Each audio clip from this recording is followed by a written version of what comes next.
fine preacher. And you're right. We are what we are. And it's time that I remembered how much I do love you. Son. Dad.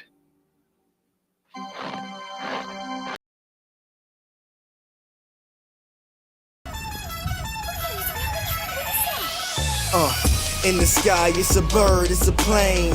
Flying high, I emerge through the flames. Have no fear, I'm here, so stand back. Melanin, activate, the name is super black. In the sky, it's a bird, it's a plane. Flying high, I emerge through the flames. Have no fear, I'm here, so stand back. Melanin, activate, the name is super black.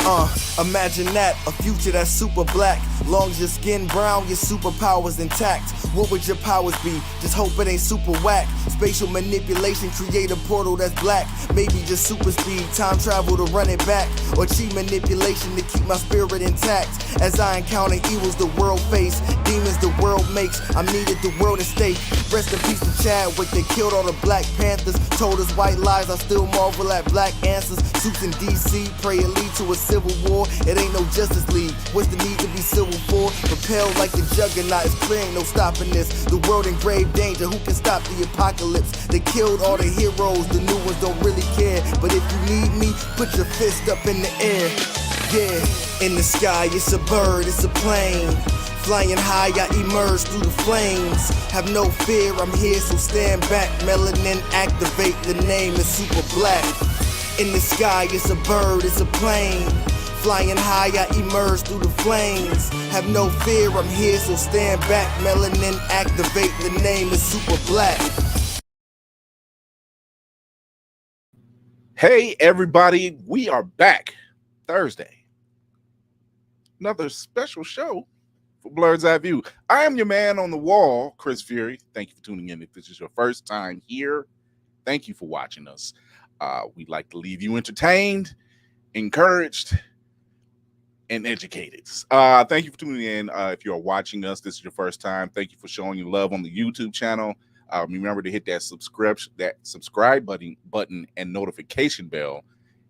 Watch us everywhere you watch it on television by going to Roku and Amazon Fire through Always Press Record.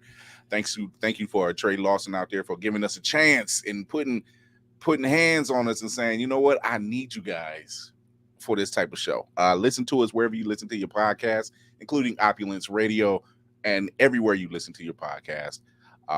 Shout out to Amron Burnett over at Opulence Radio. But before we really start, because today is Secret Invasion. We're talking Secret Invasion. So I can't do this without my squad, as usual. I wouldn't be here without them. Here we go. Lady Mandalore. Mute. You got to get a hold of the mute. Damn it, I love you all. I'm so happy to be here. I do not understand. It's not me. Like at some point it ain't me. I didn't do it. I didn't do it. No. I know it wasn't you. It was me. It was me. Oh my God. Yeah. Our resident griot of horror, Lainey of Geek by Heart. Look, we're it's twins. It's like she's trying not to giggle. I was like, Mm-hmm. It's not you, Sue. It's not you, boo. It's not you. I know. It's everybody else, not you. Yeah. Yep. This time. We're talking Skrull, so okay. It happens. We got the resident computer. We'll be watching our very own cinematic assassin. What's going on? Hey, listen, I got too many public service announcements, but number one, the only thing within arm's reach is this here McDonald's Sunday. So if somebody sends something wild to cure, it wasn't me. Number two, the griot of horror is a fire nickname. That is good. That is good. Number I think three, what Chris said and what Will said also, I think I have my taglines. Listen, number three, to all my introverts out there, are you aware that your child can be an extrovert? Think about it before just throwing it out there. I feel like there's a story behind this. It's always No. Just Go lies. That is such a random thing. It's so out of the There's blue. definitely a story behind this. Oh yeah, It's so out of the blue. a recent story at that. Yes. Like Right. 5 minutes ago. And like clockwork, every single time. The hands. The Like hand knows. The ship's mechanic. Good Keeping evening. it together, Black Spartan. What's I going mean, on? we don't drink. I got Bailey's. Hey, y'all can have it. Kira was on mute from Jump Street, so that made my night immediately. That's my new tagline: utter silence and incompetence. Utter You said incompetence or competence? Incompetence. No. Utter silence and competence. Yeah. Sort of. Either Either way, it's not helpful. All I gotta say is who's gonna take another ride on the mute train? Was it Lainey or was it gonna be Kira? You shut your mouth. You know what? It's probably gonna be me because I'm trying to get onto my my Wi-Fi. Oh Lord. So, how's everybody's couple days been? It's only been since Tuesday. It's been like a day, but we always talk in the chat and stuff. So we got our theories. Mm-hmm. Canada's on fire again. Yeah, I know. Up here in Cleveland, it's been smoky for the past 2 days. I'm waiting for the Terrigen mist to kind of kick in right now. So, Welcome to it. Welcome to it. I And think a by little the bit of time competition as by the time BlurCon rolls around next week, it should just level itself out. And we should all have powers by that time. Who knows? That's my All I guess. gotta say, if I hear one familiar laugh, all I'm gonna say is run. I would You say hear one? DC over at What the Shit literally said, he said, Canada smoked my ass. I know a Joker subplot when I see one. That kind of makes sense. And I was just like, you know what? That logic it lines up. It lines up. So I look like a guy that has a plan. Yo, that was really kind of spot on. I haven't done it in a while, but I've been on the Con Crunch train. I've been putting my prop together. Nice. Just scrambling to get this thing put together, and it's not even primed yet. So, but it was slowly being built. It'll be built by the time we get down to BlurCon. Speaking of BlurCon, guess what? We're at BlurCon. We got a panel at BlurCon, July 8th at the Kennedy Room at 8:30 p.m. That's going to be on Saturday. You want to be there.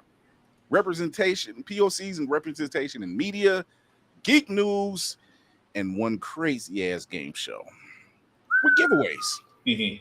Ooh. There's more. Oh, There's always more. bodies that will leave on the floor. On the What floor. day are y'all cosplaying? Because like, am I going to be on the panel just like dressed mad regular? Yes. You can be the only casual around the bunch. And y'all going to be cartoon characters? So me and Kira are doing number 1 and number 5, respectively, from Kids Next Door. Actually, and Tafari is doing number 4. So We got more. All right, I'm a child, so I just I'm not saying you could be kooky and be number. Nobody's 3. number 2, Will. Yeah. I was about to say I know how to do a number 2. Will, what is your number anyway? Me? Are you, no, Will, are you doing? You're 3. He is number. Yeah, he might. He's full. I mean, He can be 2. There's so much pause right now. You know, I mean, you can scramble up a aviator's hat and some goggles real quick. You know. oh yeah. No, I don't have siblings, but I would be the terrible sibling. It's like y'all gonna be kids next door and not show up as like Nick Fury. Like I'm that person. That's what I got. I don't like it. That tracks. A new Yeah, initiative. that makes sense. They'd be like, "Wait, are you Chris Fury?" No, I'm Chris Fury. He's Nick Fury. There's a difference. He's a Skrull. The kids next door are Nick Fury. Yes, I've come with a new initiative. It actually makes sense. It's like, okay, he would recruit these kids. We're going young. It's Secret Warriors 2.0. Inspired by James Gunn. Inspired by James Gunn, right? Oh, we just gave them all types of crazy ideas just now. All you missing is I'm not gonna get paid for it either. soundtrack. Oh my god. You just need the right song to go with it. That's it. Yeah, that's it. That is it. I finally caught up on Superman and Lois. Man. Damn. Right. They're good. Two instances where they've gotten Doomsday right on television. And this was one of them. The other version was Krypton. And I'm just like, and yes, some of the origins are changed up, of course, because it's a very complicated origin anyway. Yeah. But the end result, beautiful. I just love the fact of seeing Abraham as Lex Luthor. I was concerned at first. But I was wondering how he was going to spin that. Mm-hmm. And he did I was just like, I don't hate this. I like it. Just the fact a methodical Luthor, like you know what?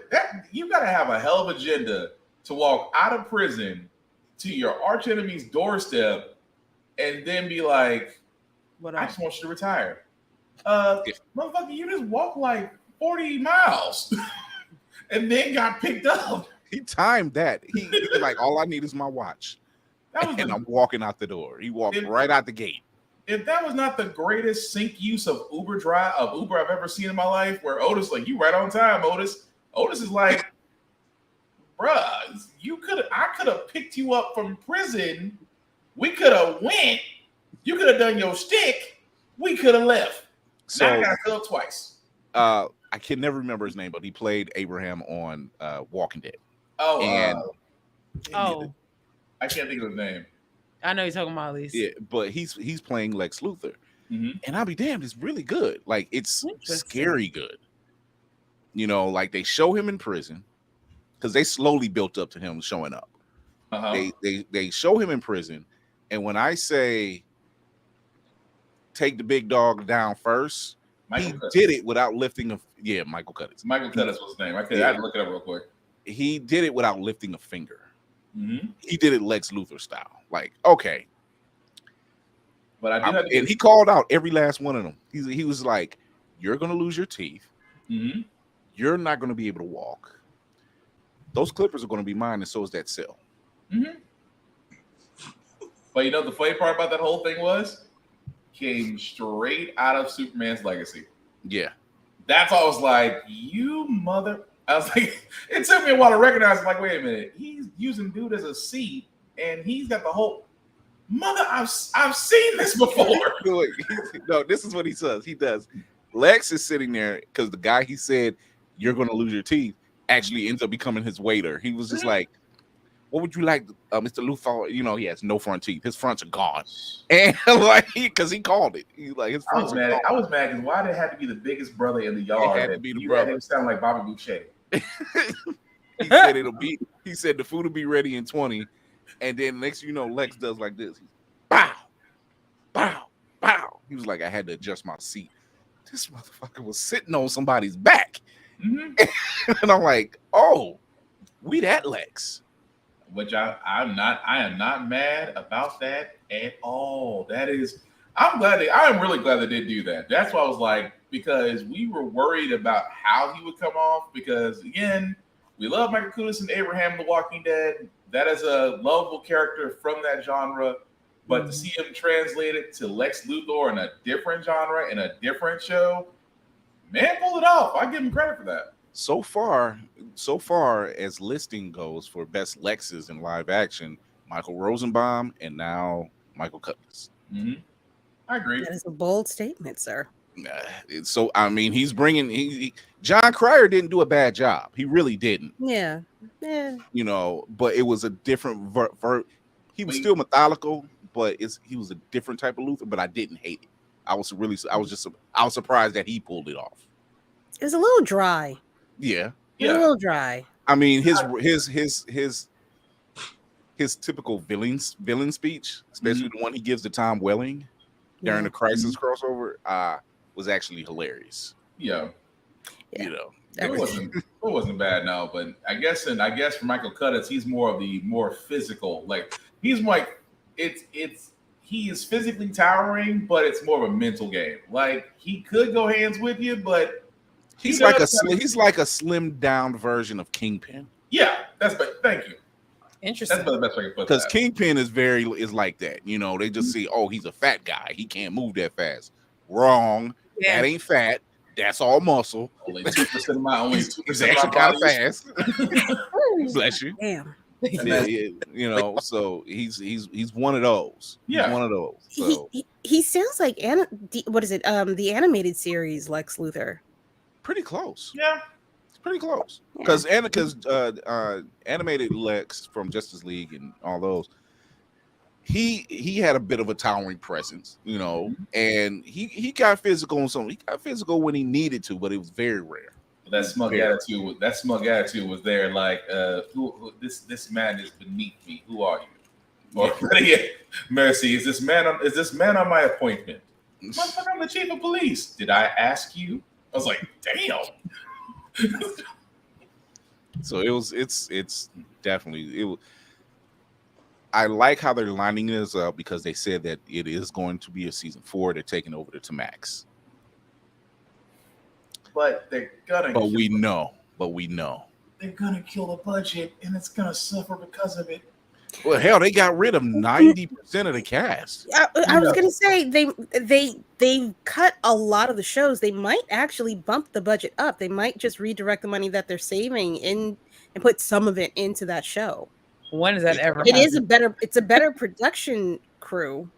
True. I mean, you figure if it's going to Max, look at the shows that they had on Max. They didn't do bad as far as their graphics department. So. I mean, and then like I said, it started off being one cast member. The next, it was like, oh no, everybody's getting. But I will say this, because at first when I saw the cast members being removed, I'm like, okay, we can start kind of going down the list of, okay, their story wasn't integral, their story wasn't integral, their story was integral. Steel had to go. That one shocked me. I'm like, that one shocked me. I'm like, you're getting rid of Steel. Mm-hmm. I get it. You're getting rid of Lana and her ex-husband and their kids. Let's wipe the floor with them. General Lane. I got it. Not as impactful as he once was. Right? Yeah, he was just kind of like it's my grandson. I just need to. Here's a suit, and then he walks off. But it's like. I mean, I was thinking about that. It's like a lot of the extra cast members. Yeah, they can go because we're cutting off the CW drama. I completely understand that. Because you're cutting out. I mean, a lot of those characters there were just necessary to keep the CW happy. Okay, cool.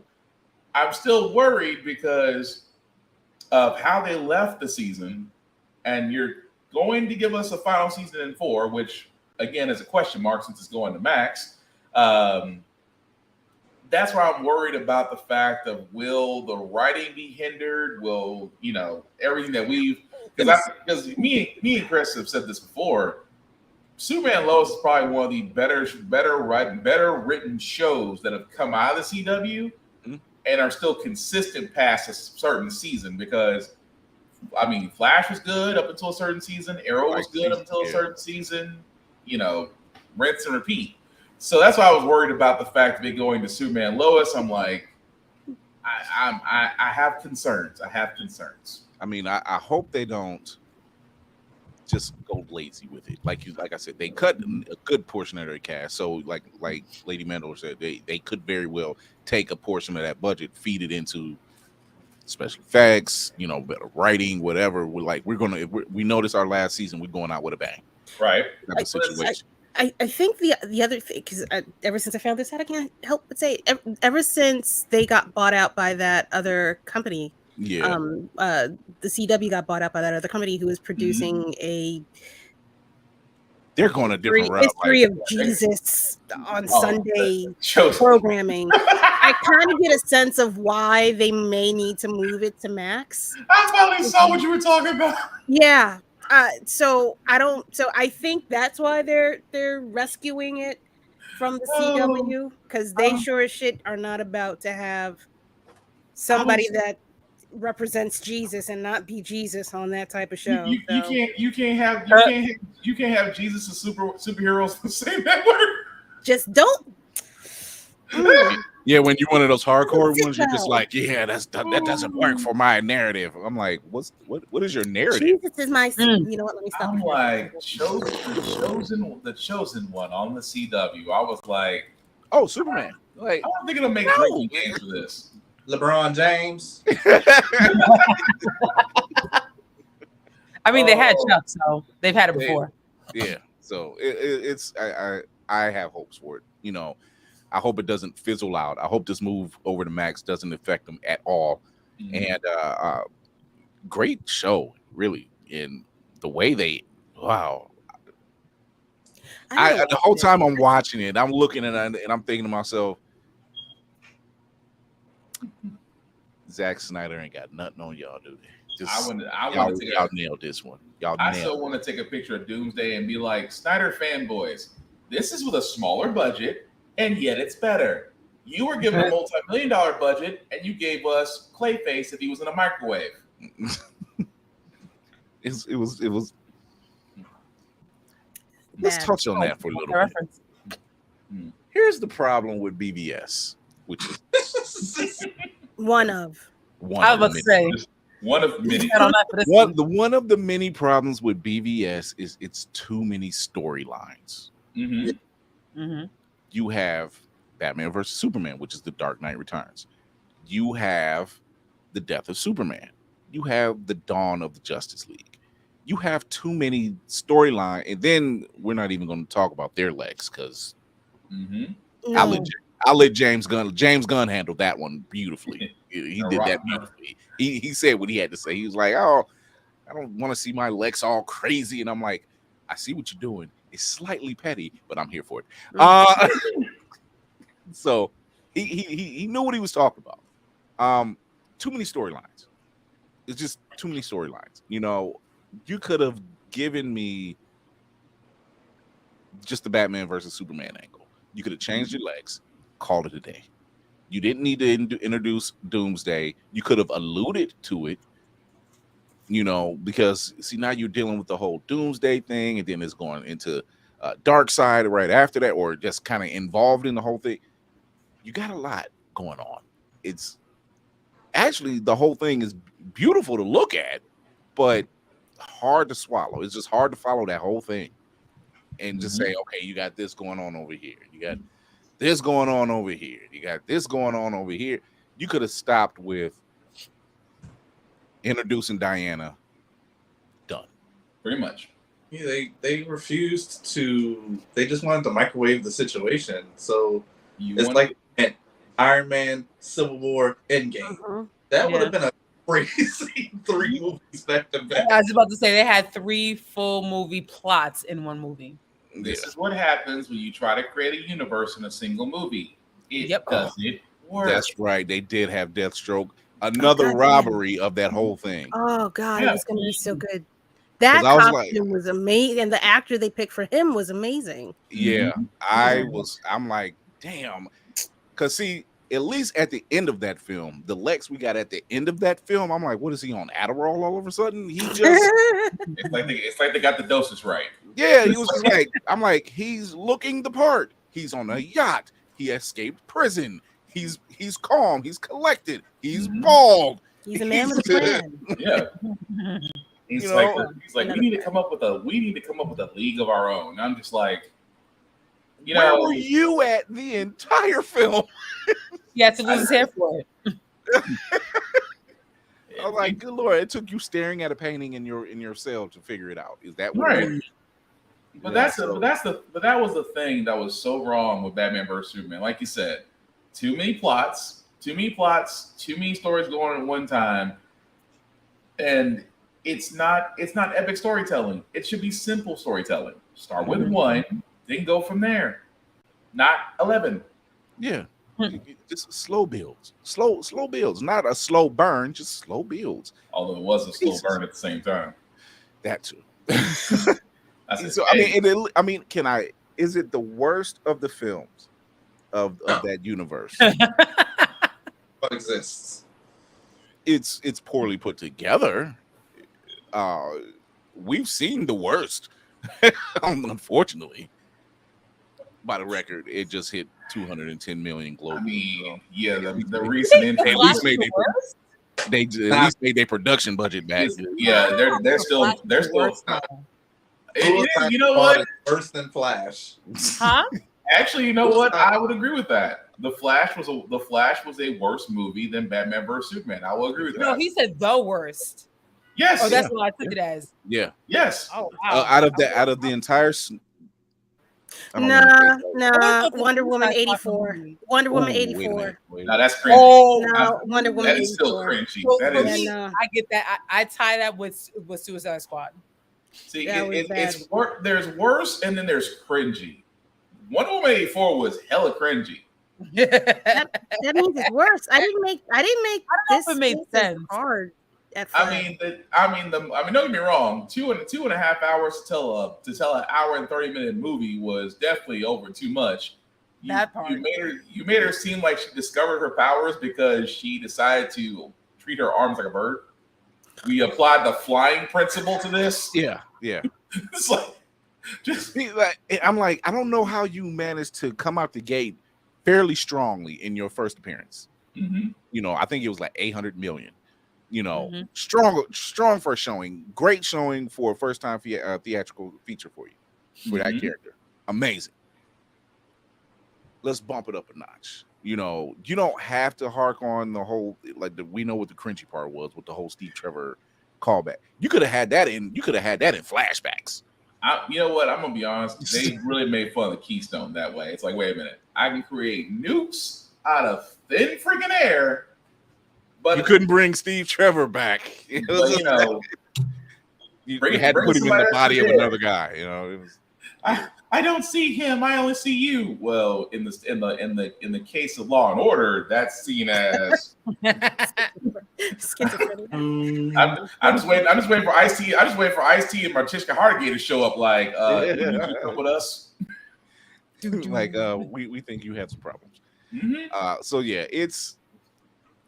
The DCEU, as we know it, is severely fractured, which is why, you know, the news just came out today that James Wan says Aquaman sequel is a standalone. Mm-hmm. There's no ties. Like, they're gonna get this story out the way. Cool. Let's just get it out the way. Let's tell this story. It sounds like it's padding for a crack. It's gonna be bad. Yeah.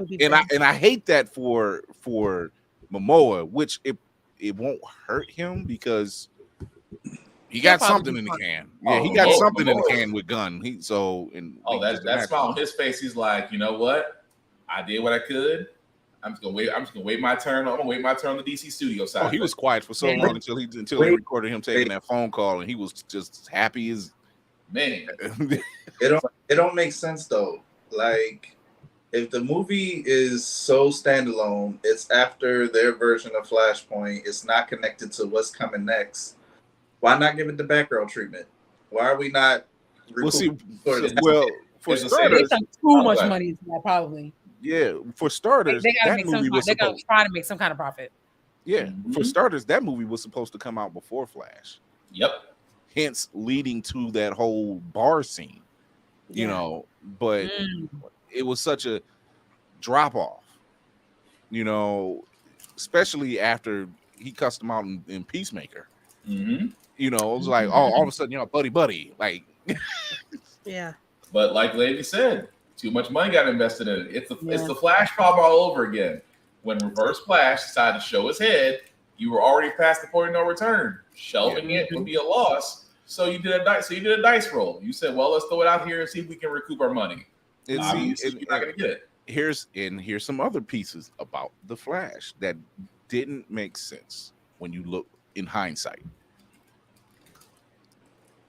People were asking about, okay, who broke in and killed Barry's mom, unalived his mother? Well, we know his fans who it was, and he was like, "Oh, that was going to be for the sequel, dude. That should have been this movie. That movie, absolutely. Because you mean to tell me that Barry, at 8 years old, never once thought about who did it? Right. Mm-hmm. Dad still went to the store, You didn't see anybody running out the house or down the block. I'm assuming you have a fenced-in backyard, so none of that was weird. It was cool. I bet you they were just trying to save it, like you said, for the sequel, but also because the CW already did it too. So they're trying to go maybe a different route, but even though it's not fooling anybody. If it works the first time, you just keep doing it. I mean, if I can get to point A and B in 10 minutes, I'm not gonna go through A, B, C, D just to get to the same point in 20. It's the same formula. Use it again. Just feel like, we're gonna write the story. We are not gonna be worried about details. that's how I felt like the script writers did with the Flash. We're not gonna worry about the details. We're just gonna hit the high points. We're gonna show Keaton off a lot. We're gonna show Supergirl off a lot. We will not accentuate Barry as much.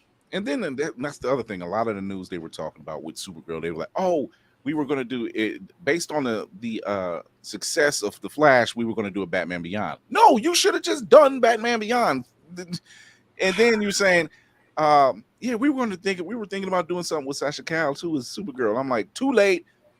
Gunn is already taking that baton and figuring it out because y'all weren't moving. You bet all your money on the wrong horse. Just say that, and you did it more than once. and then try to make it seem like I want to know, because technically Hellspawn cosplay beat me to this. All those people that got to see the movie and said, quote unquote, this was the greatest superhero movie ever made. How big was the checks that they gave y'all to say that BS? That part. How big was the check? There's a pattern you have to look at when it comes to any film, not just superhero films, but any film that comes out. When they come out and those numbers don't hit strong, those first 3 to 4 days, that weekend, whatever, and they start saying stuff like, "See the film that everyone's talking about. Look at what all the critics say." It's always that one. It's always that commercial where it says, "Critics are saying that." I'm like, we don't listen to the critics at all. Like, we've grown to that point. We don't listen to the critics anymore. It was just like, yeah, y'all did this with the Hulk, and we seen how that turned out. I mean, as a critic, you're getting paid to hate stuff as a critic. I mean, that's all you get. You literally, I mean, not only the fact you get to go see movies for everybody else, your job is just to hate it. That's it. I mean, whether you hate it or like it, hey, check cleared. It's like going to see any Justice League movie. Oh, this is great. I'm lying through my teeth, but my check is cleared. I can't wait until we are there. Like, I can't wait to take hush money to talk about a film, because I'm gonna say no, absolutely not. I can't. I can't. Will, I can't do it. I don't know how big is the check. Everybody got a price.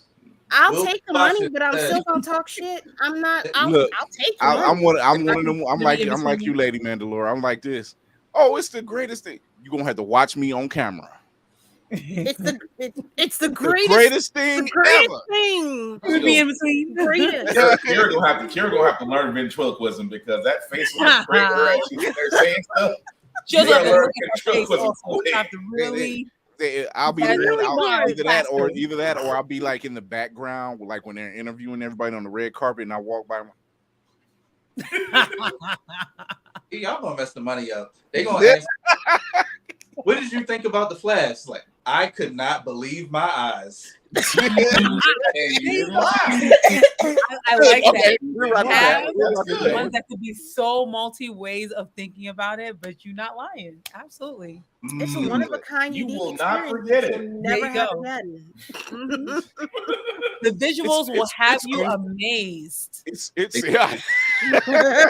You won't stop talking about it. It is a cooler moment. Yo, I think we ought to roll on this one. Okay.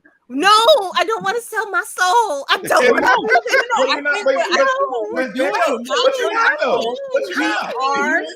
the truth. It's just how you interpret that truth. There you go. Like, I see what you're saying. We can't say it's the best thing ever. No. It's like, you can sit there and say, it will have you on the edge of your seat. Why? Because you'll be ready to walk off. Walk out the door. There you go. It's over.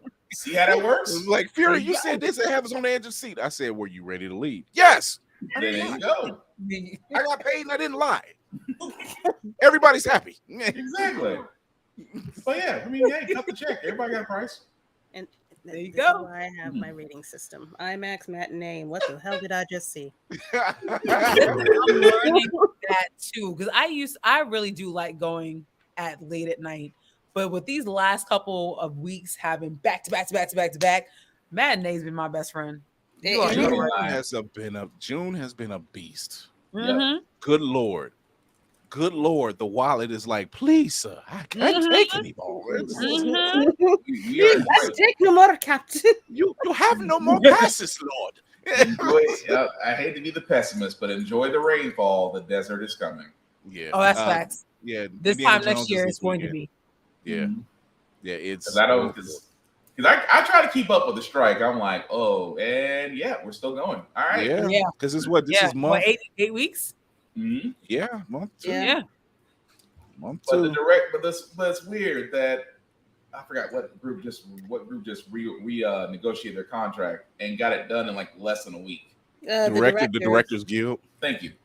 It was Less the than a Directors week. Guild. So directors can figure it out and get their stuff done, but the rest of Hollywood, you're on your own. Like, Can't mess up that James Cameron and Spielberg money. I never understood that. Directors can get it done. Directors can get it done in less than a week, but writers, the lifeblood of everything. Yeah, we're just. That's always what it is, though, in any business. Yeah, it's like this. It's the clicks. It's the I treat it this way. I used to sit there and I remember one time when I heard a bunch of people complaining at Five Guys. I'm like, look, if all of y'all leave, this place just shuts down. Listen, don't mess up my lunch. I've All right, look let's here. figure that out after I get my sandwich. I've seen it happen. I was like, I've seen it happen. look, Kira, I'll be the first person behind the grill. Like as soon as they leave, like, well, shit, they ain't doing anything. Just I always did want extra roast turkey on my sandwich because they was always holding back. let me throw some extra Cajun season on these fries. Let me show them how to really season. Yo, just leave the door open, my guy. I'll hit the grill. Let me make my own. And if you let me make my own burger, I'll flip a burger. Just leave the door open. I won't fuck up nothing. Just walk around on out the back end.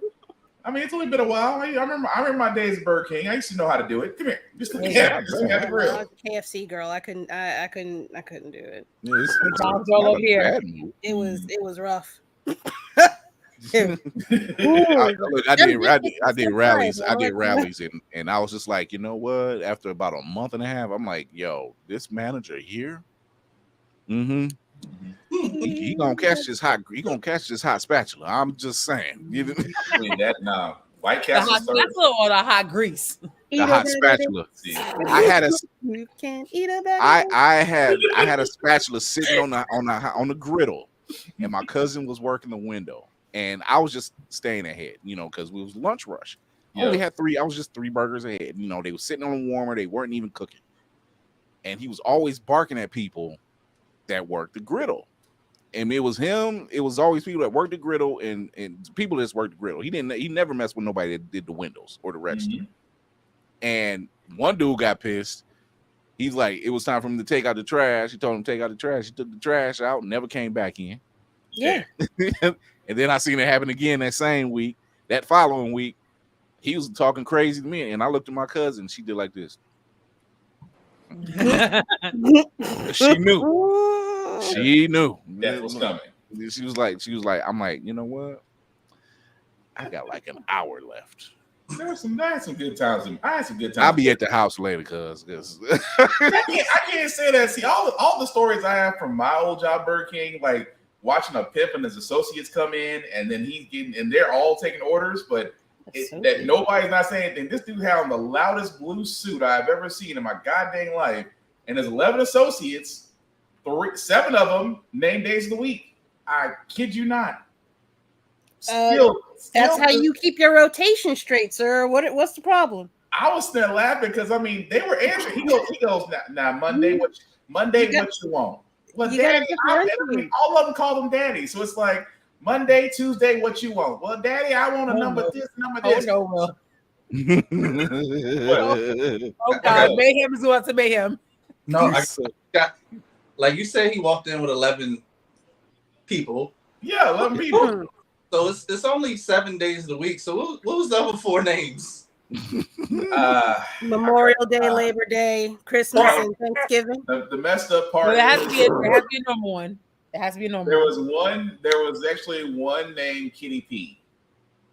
There you go. And I mean, he said it exactly like that. Kennedy.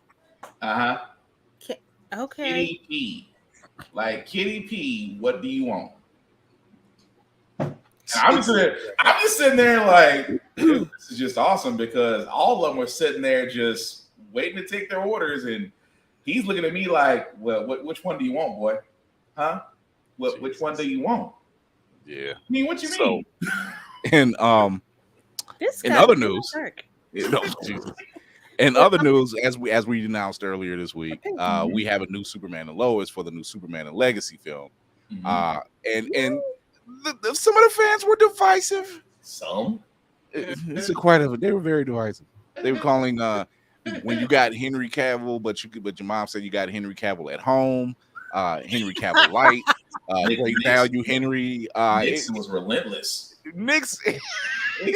Nixon. You gotta talk, Nixon. I will never get into a roast game with Nix ever. Oh no. I thought I could roast people. Hey, Nix. Philly. Yep. Those Philly cats. Okay, nah, you don't want to do that. Yeah, Nix was roasting the. I called him and I said, Nix, calm down. He was just like, he said, generally I use my powers for good, but I couldn't help myself. What line he said? I was just like, well, we'll go right ahead. And Right. Hellspawn didn't make it any better. He shared a screenshot and like, boom. He'll circle it. And I'm like, oh God, Nix. They were relentless. I'm not gonna lie. It was funny. I mean, after the submarine, we knew we had to have a new victim. Jesus, they still on this damn submarine. They still on it. Somebody made a music video. Somebody made a Hot Wheels Oh no! and a Transformer. Yeah. Transformer. And they sent it to Hellspawn. He was like, y'all got to stop sending me this stuff. I'm like, a music video of a guy like, I'm on a submarine. I'm like, bruh, you made this with Windows Paint, and you had the nerve to put this on the internet. Yeah, it was bad. Good news. Damn good news. Looks like Black Jesus is coming back after all. Jonathan Majors has produced or at least his legal team has produced news and footage and proof that he did not assault the ex-girlfriend. Mm-hmm.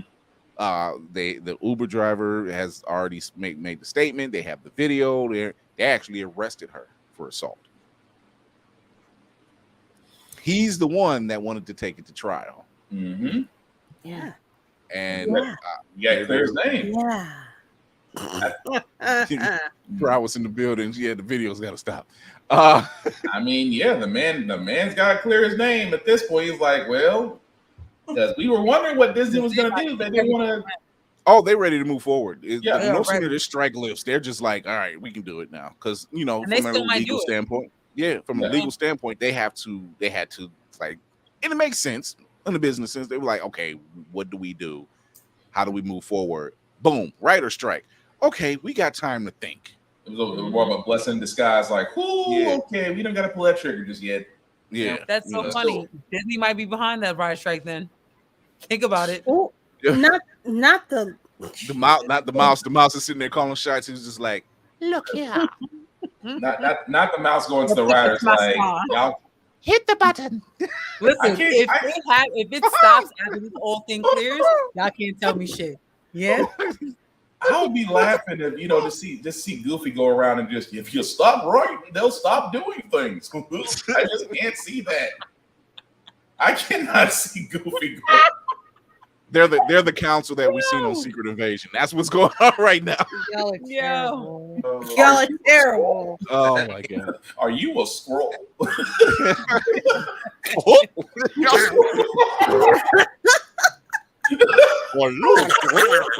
God, Oh my. See, Donald Duck would be immediately suspect. Just- as soon as he formed a complete sentence. yeah. She says Kang done conquered the Writers Guild. That's I'm what about it to is. say, sir. Then she said clone. I'm like, clone. I'm like, wait a Conquer minute. the writers. Try saying that 5 times fast. Yeah, I was like, hold on, let me clean these junkers off right quick. Yeah. And we're back at it. Oh, Oh my god. So but yeah, it looks like Jonathan Majors is coming into the clear on this. He was coming out on the other side. The people who were so quick to jump on board and just crucify his brother, y'all should be ashamed of yourself. Like it was you know who you are.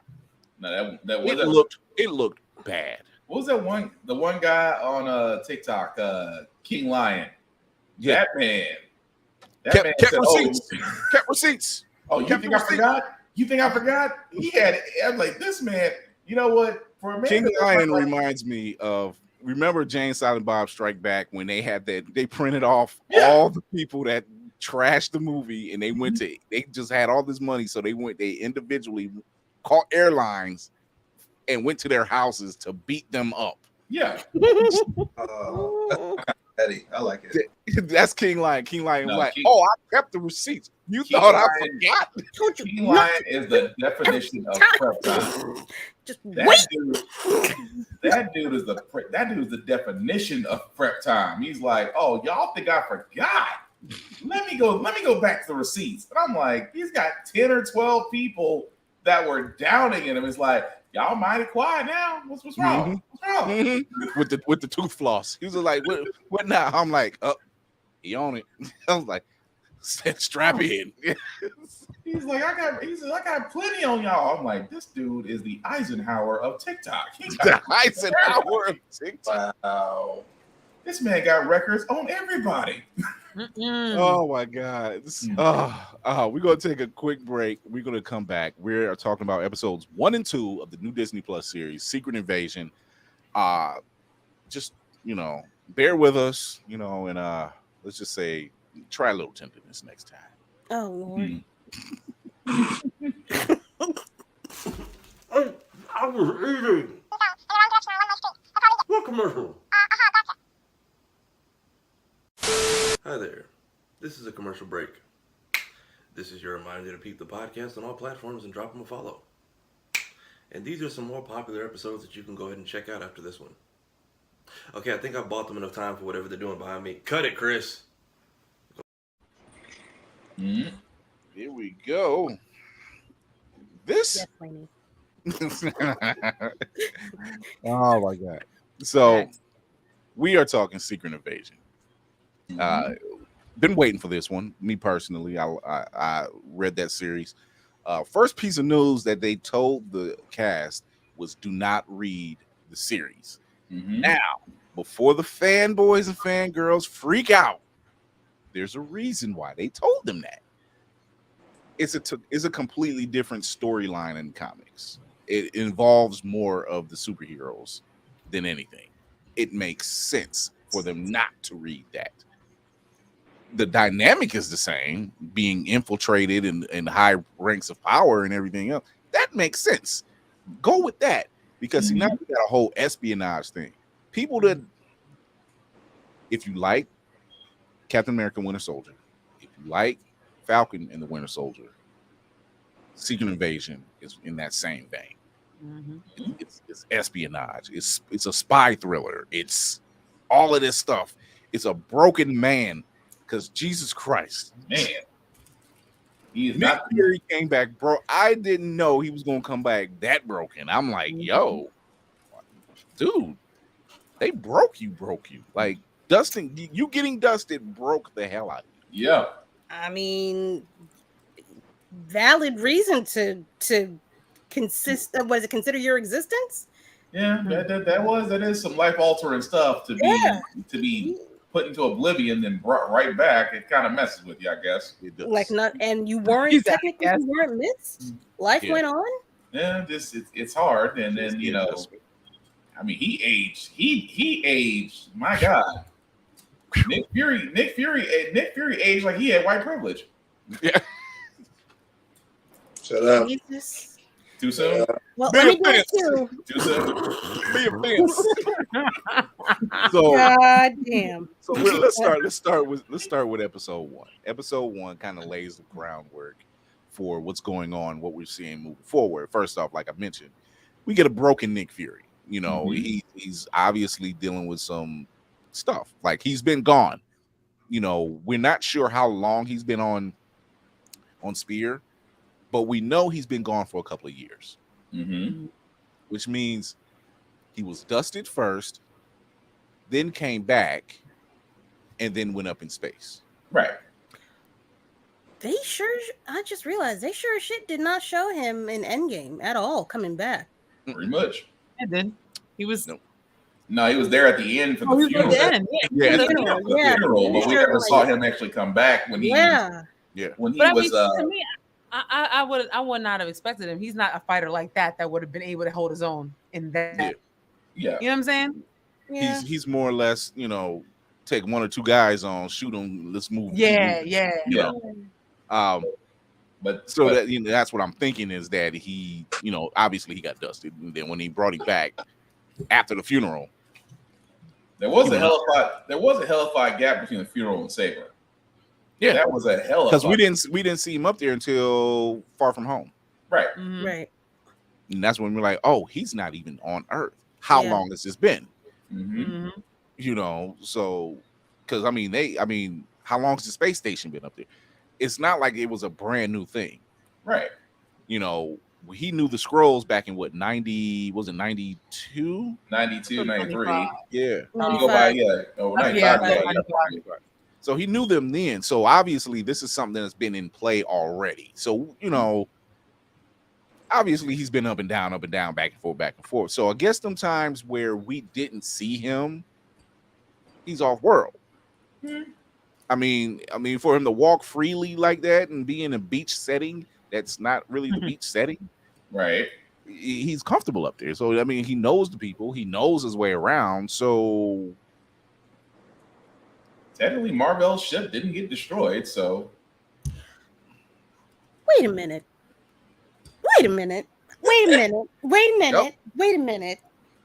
What wasn't Cole? Didn't Coulson have something to? Because it just hit me. Didn't Coulson go to a beach at some point in Agents of Shield? He was what they call Tahiti, but it wasn't actually Tahiti. The wonderful place.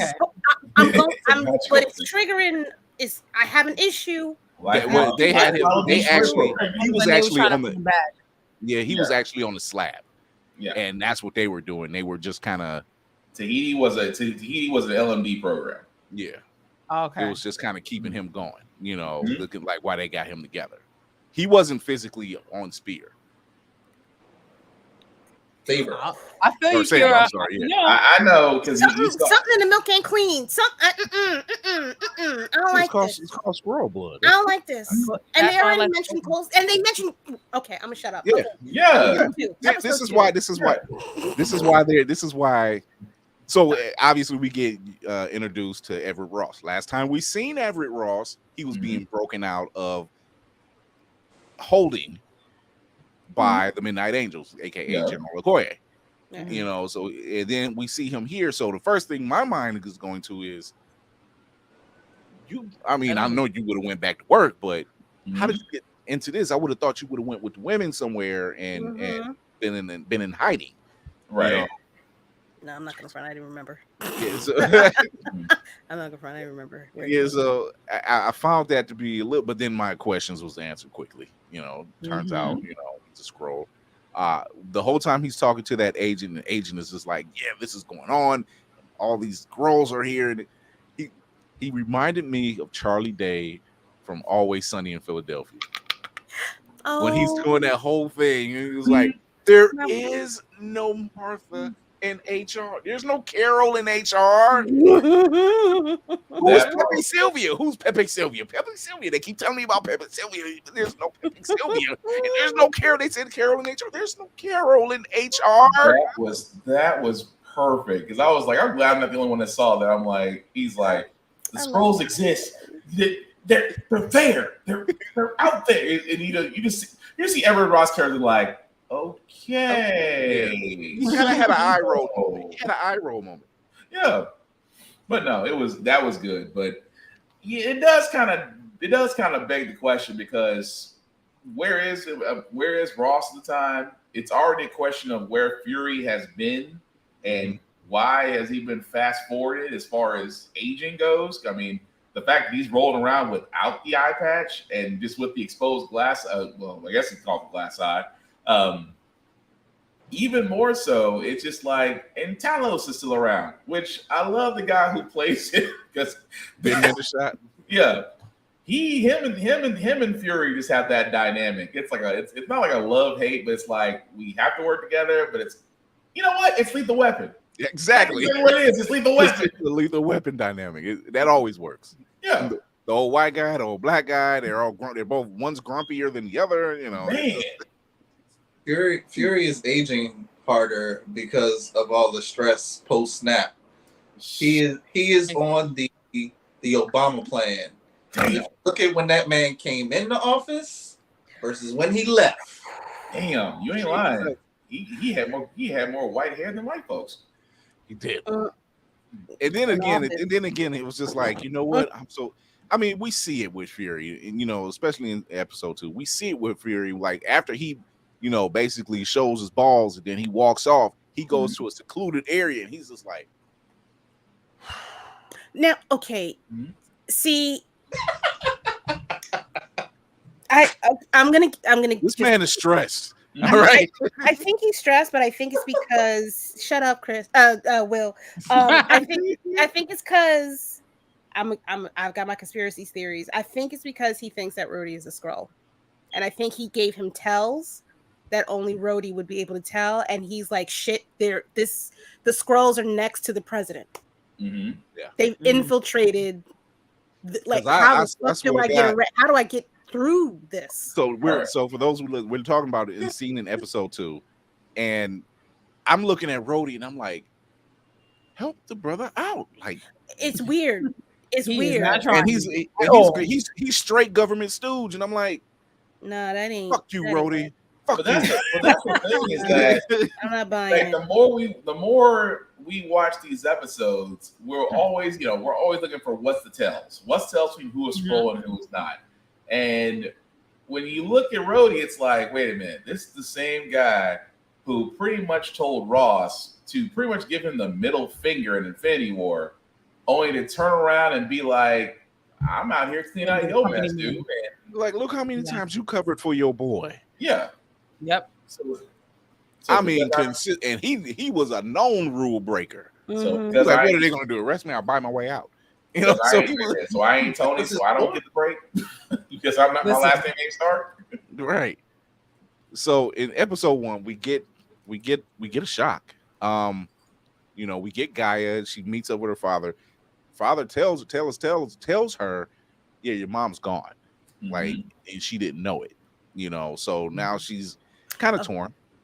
Gaia is the daughter of Talos. Talos. Yeah. For those who haven't seen it and don't care about spoilers. Yeah. Well, if you're watching this now, it's like we gotta be on the point of return. We're all spoilers. So yeah. But they say there's a bomb going on in Moscow, and it turns out it's a bit of a trap. They pull a bait and switch, and how do you say his name? Gravik. Gravik. Okay. He turns into Fury, and he shoots Maria Hill. I don't believe that she's dead. I'm sorry. I'm with you, Lainey. I'm with you, Lainey. I don't believe there's it. no way in hell unless Kobe Smulders like really pissed somebody off. There is no way in hell that I'm just like, yo, off like that. No way. Also, at the same time, they kind of gave it away because they already said she's going to be in 3 other things. So Maria I Hill didn't is know actually going to be in 3 other things. I'm like, The Marvels is one of them. Yeah, but I didn't know that. But even if I didn't know that, I'm like, there's no way, especially in this one, because she's so close to Fury, that they're going to write her off like that in this one. Now, but here's, the now shock, here's my shock thing. value was there though. And this is the thing. Here's my I theory on wasn't that. shocked. Well, for Fury, that will be a shock Yeah. because you can't tell who's who. So for Well, him and to not be on the inside like that, But But he barely even acknowledges her death in the second episode. I don't know if he even feels that way. Well, he is detached. Talos did call it. Talos did call the fact that he was detached because the whole argument was, you knew how of course, the whole thing was, if you really cared, you'd be here. Well, if you really wanted me here, you knew I'd be down here in a heartbeat if you contacted me. So you really had two sides going. You really had two sides going. Like that was a hell of a conversation they had on that train. Yeah, that was a hell of a conversation they had. I'm like, that was the realness. Yeah, it was good. And the story that Fury starts off is actually a real story from Sam Jackson. Yeah. When he talks about, traveling the trains to Detroit and they hide and eating food out the shield. That's a real story. That's from his childhood. I'm like, oh, look at this acting. Drawing from personal life choices and stuff. Jumping back to Hill, like they would completely undercut the conversation he had with her mother if she's not really dead. And I feel like I know the whole thing about this concept in the comics is like you don't know who is going to be a Skrull or whatever. Like what they are going to have to do with this series is be very careful playing with death and surprise this person was a Skrull the whole time, because people are already complaining about the multiverse and therefore you can just get another character out the multiverse. Death doesn't really have any consequences. Certain people already being near death and coming back and it's seeming like it not having consequences. Like Marvel's going to have to be very careful with playing with us like that because it could derail this whole series very quickly. Yeah, but I think if they nail home the fact that it's you don't know who to trust and who is who, which in the book series it was just that. Yeah, there was no way to tell at all who was who. Strange couldn't figure it out. Wolverine couldn't figure it out. Reed Richards couldn't figure it out. It was like no matter what tech, magic, or natural heightened senses, they couldn't tell who was a Skrull and who wasn't, because the Skrulls were so ingrained in whoever's role they were taking that they started to believe that's who they were. And so it was just like, that's Captain Marvel. That's actually Carol. No, it ain't. It was like, but nobody knew. You didn't know until they died.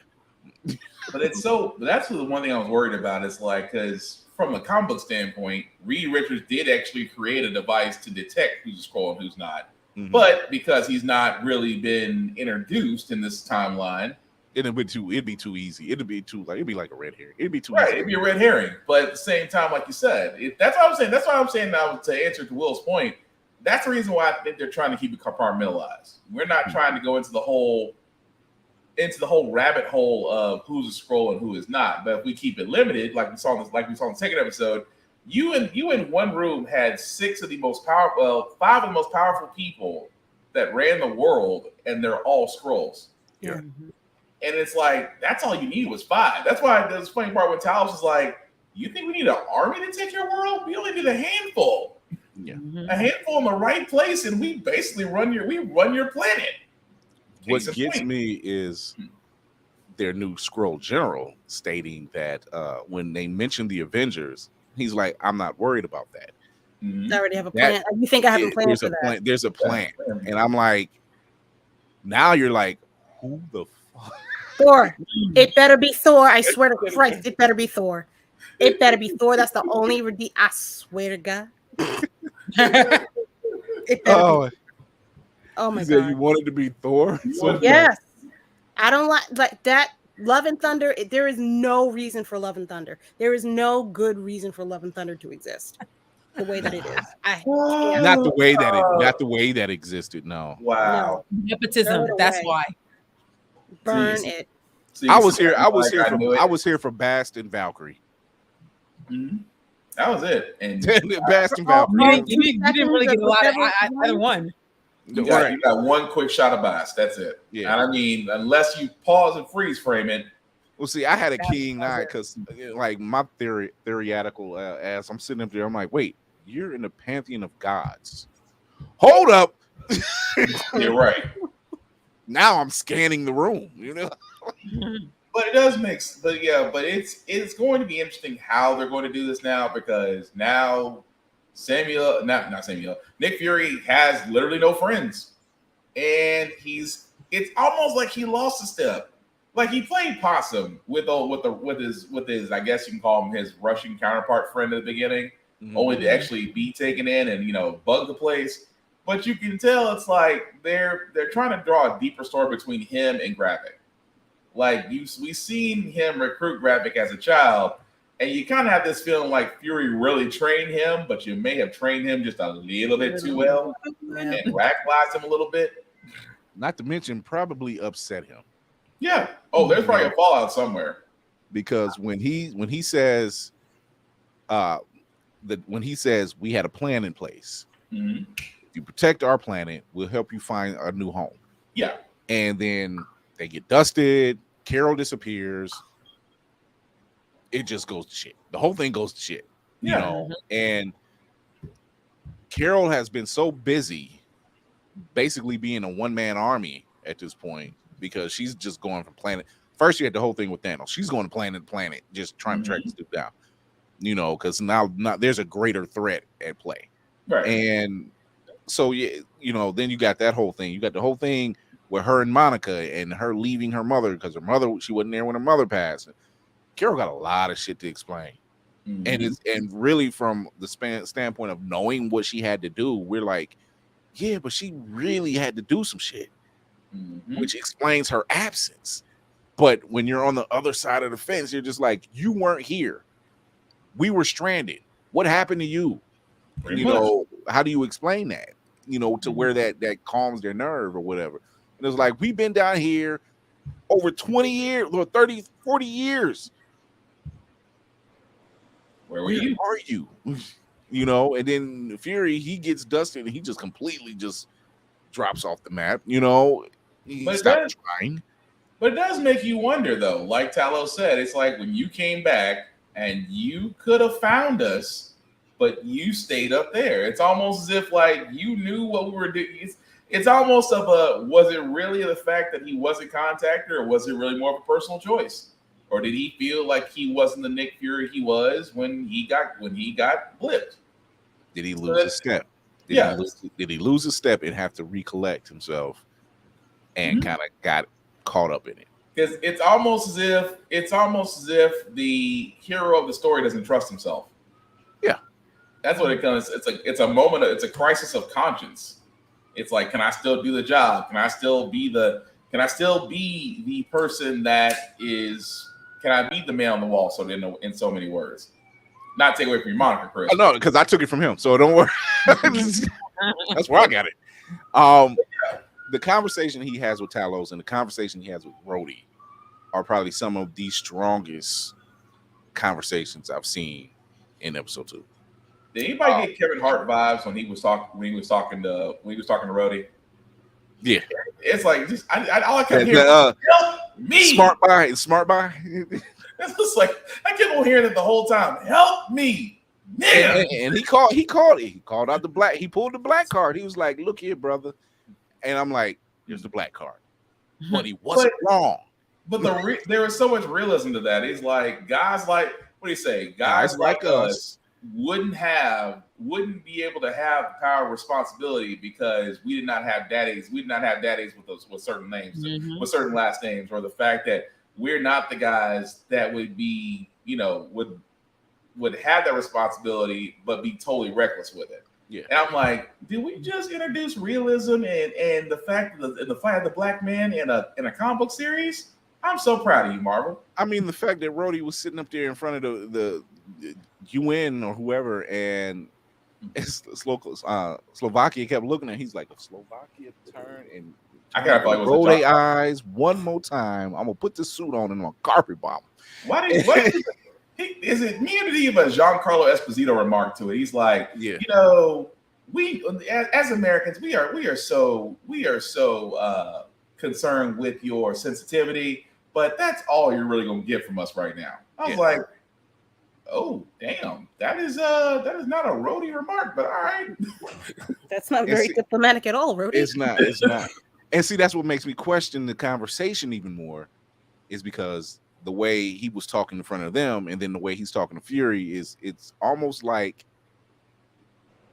I gotta pull this card real quick, but I gotta distance myself, because if I don't see, it's so many ways it can go at this point. Yeah, it's a lot of angles being played. That's why I was like, I hate to say it, like, dang it, Rhodey's a Skrull. Why is the black dude? I was like, in my mind, why does the black dude gotta be the Skrull? And I'm like, the Skrull. It's like Rhodey is a Skrull. And we all started doing that when we started watching the show. We started marking down who was a Skrull and who's not. And I'm like, damn it, Rhodey's a Skrull. I don't think he's a Skrull. Oh, No. Okay. I had another thought.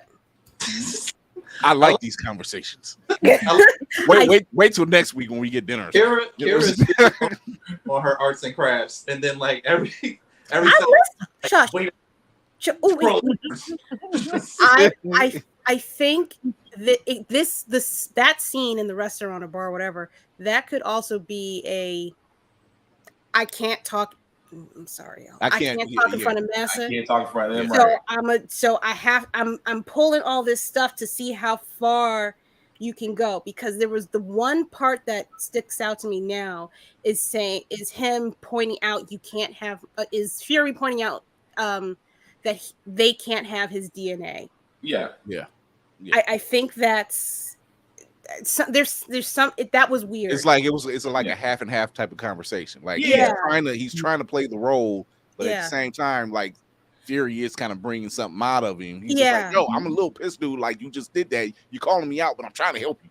You know. So and also the the fact that he volunteered. So Rhodey might have volunteered so that a Skrull wouldn't come in and kill him. Yeah. This is gonna take a third watch. I can see that, but it's like in my mind, it's like he still had that whole thing of, you know, they're not here for me, they're here for you. We're getting you out the country. I'm like, that seems like a way just to go. It's like you're hoping that his relationship with Rhodey will be like, well, Fury will sit there and go, all right, I got no choice. I'm like, if you expect Fury to go along with that, there's some beachfront property in Ohio I want to sell you, because Fury wasn't gonna leave quietly. I mean, the fact that he had to sit there and show Rhodey right to his face when he broke dude's arm, it's like, even when I'm out, I'm in, and I'm like, I think my guy back now. But then, once again, he left that room and he had to sit down because it's a lot at stake. My guy got a lot at stake. There's a lot. Like we said, it's a lot of angles. So where does he go? Who does he go to? He don't know who to go to. If it ain't Talos, hell, when Maria got shot and the dude grabbed him up and was forcing him, I'm like, Nick, why ain't you fighting back? What the hell? No, I said the same thing. I was like, is he really that out of step? And then all of a sudden, I thought, oh, okay, I guess. Okay. Yeah, I'm like, and then like when Talos throws him in there, and you know, I'm like, okay, either y'all played it that way for the fact of, you know, they were snatching up everybody, or I don't know. I'm like, I don't want to think Nick that for, like you said, Lenny. I don't want to think that Nick's that far out of step.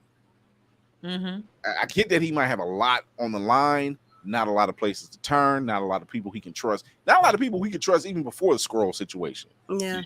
You know, this line of business, trust is very freaking limited, man. But but at the same time, it does make you wonder: is he going to open the door? Because I'm like, because I was trying to think of two people, and I don't know if I don't know if these two people are going to be in the Secret Invasion just because they were in the comics. But if they are, then there's a tie-in to another Marvel character that hasn't been introduced yet. So Not sure if they're going to pull that trigger on the Russian yet. I would be surprised if they did. Mhm. But like you said, what allies you got left? You burn Rhodes. You kick Talos off the train, which I thought was interesting. You kicked the Skrull off the train. Maria Hill is still considered quote unquote dead. Everybody that you know is in different parts of the world, and you don't even know if you can trust him or not. And he said it. He's like, we can call your Avengers friends. He's like, nope. We're not bringing them in this. Which is, at least on Nick's side, is a smart move. Like now you're bringing you bringing a superpowered being into this whole plan, and what happens if a Skrull gets the upper hand? Fair point. Now we got a bigger problem. That's a superpowered superpowered god. Thor is a Skrull. Yeah, that's a problem. So let's talk about the superpowered angle. Wait. What? Wait a minute, but they can't, but they don't have their powers. They can look like them, but they don't. Yeah. Am I wrong? No, they can't have powers yet. They can't have the powers yet. Yeah. But we do see where Gaia is fishing around on the computer. It's like, IBM. I'm like, how do you get all that? That's an IBM. Okay. Facts. But we do notice that there are several beings that they have on their database. Groot being one of them. Mm-hmm. Groot was number one. One of the Jotunheim frost giants. Yep. Or at least a Groot. A Groot. Not A the Groot. Groot. A Groot. Not a B Groot, but a Groot. A Groot. One of the frost giants. Mm-hmm. Cole Obsidian, because he left his hand every fucking where. Man, once it got chopped off, it was just sitting there. I'm like, yo, y'all don't. Who brought y'all that? Damage Control. Damage Control had to bring y'all that. And then it was a fourth one they showed. The extremist virus. Extremist. So, what's going on, RA? So so this may be the MCU's version of a Super Skrull, possibly. Mm-hmm. In the comics, the Super Skrull was generally someone who had, and at the time it was one. They had the powers of the Fantastic Four. As we know, in the Secret Invasion line, we got a couple more of them. Black Panther actually took one down single-handedly. Badass moment. And then him and his wife took down an entire armada. Another badass moment. Go read that series. Sent the ship back in Skrull blood and said, don't ever invade Wakanda. Pretty much. I was like, they may not work as lovers, but they damn sure work great on the field. You talking about disrespectful. That was a disrespectful ass whooping. Oh, yeah. He was like, don't you ever. So I think this may be their version, and this is what I like about the MCU is some of the changes that they make make complete sense for the story narrative. I've said it about the Ant-Man angle. I've said it about several things. Even with Hank Pym, in the comics, Hank Pym has like 8 degrees, and he's the one that created Ultron, and that's a lot to handle. Yeah. There's a lot to handle. Same with Black Panther. He's got all these degrees. He's like the 7th smartest man in Marvel Comics, and that's a lot. Of course, you would have to make his sister like the scientist, and he's like the muscle, or he's smart, but he's still the muscle, but his sister is the scientist. That makes sense. So the narrative of them possibly doing this as a Super Skrull situation, I'm okay with, because these things have been on planet Earth. The extremist virus from Iron Man 3. We don't like talking about that one. We don't talk about 3. We don't really talk about 3. No, it's a Christmas movie, though. It is a Christmas movie. It's a Christmas movie. But You can't talk about Christmas. I mean, we give Harley the respect, but Tato Gunn and all. Cole Obsidian was in the middle of was right there in front of Doctor Strange, around the block from Doctor Strange's house. So that whole battle went down right there. The Frost Giants, were the Frost Giants ever on Earth? Yeah, he showed at the very end of, I think it was the first or second movie? Dark World. Dark World. Yeah. Oh, with the Dark Elves. Yeah, because the Dark Elves and the portal jumping. So that's the only time the Frost Giants have ever been on. I have actually been on planet Earth. Because it was the Frost. Because we don't talk about Dark World. Remember in the post credits, it's just like some big giant dumb, I don't know, The dog. one that, like the one that was on because it was like the slight crossover they did with Agents of Shield, and it was that. Yeah. Yeah, okay. Because we don't really talk about Dark World either. They didn't actually Pretty much. resolve it. Yeah, but I mean, it could be. You know what? You're right. That could be from that world.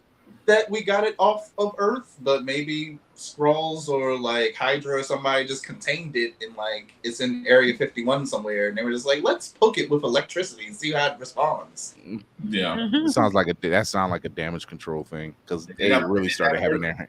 They did started have 40 years to play with stuff, so True. I'm like, I mean, the way he made it sound like he said, I had none but time as I planned this. I was like, what happened to you that turned you so hateful, sir? And I'm like, That's going to be something because we get introduced to him when he's very young, Yeah. and you know he pilots a ship and he makes it there on his own. I'm like, yo, you a badass at a very young age, you know. And as the Skrull that was talking to Fury, I'm like, you sound like you have sister in you. It's that bone structure too. I was like, Yeah, it was. I was like, it's giving Yep. sister right now, Something- and I'm like, nah, you black. right. I'm Absolutely. like, yo, y'all's conversation is really intimate. In home. At home. Home, yeah, you know. And I mean, Well, you know, when you hear Vara, she's missed you. I was like, yeah. you missed I mean, him? I mean, if it worked for Captain Kirk, why not? I'm just saying, you know. When he said there and said, I'm like, missed him with what, a bullet?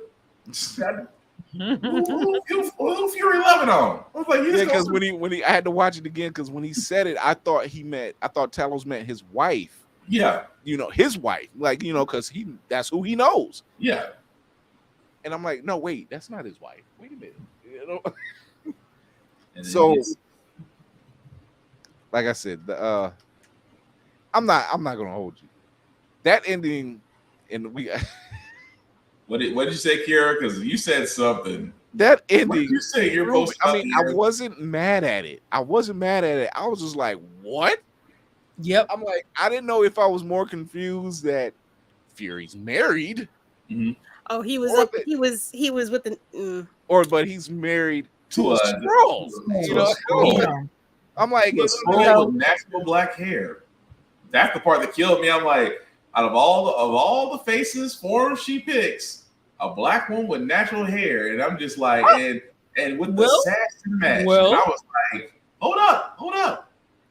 Don't get the wide eye. Think about what I'm saying just now. The fact that she didn't really have. Wait, Kara, why are you doing the whole zoom in thing? I'm waiting. Waiting for you. I'm It's like they're watching your words closely, sir.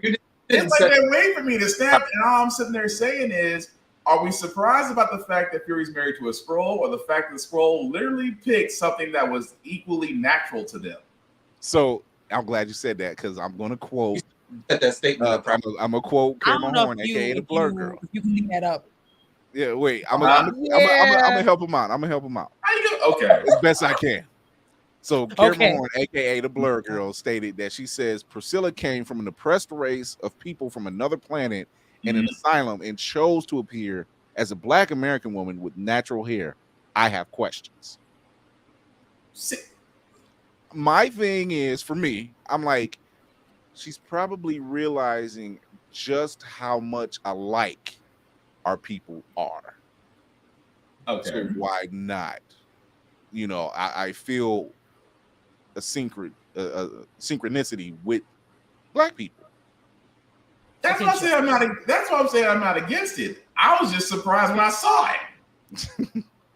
I am not against it at all. I don't know why you should be surprised. I don't know yet. I mean, I'm First off, wait, we're not surprised. Wait, so the whole thing about Fury coming in, and then she looks at him and goes, "Are you forgetting something?"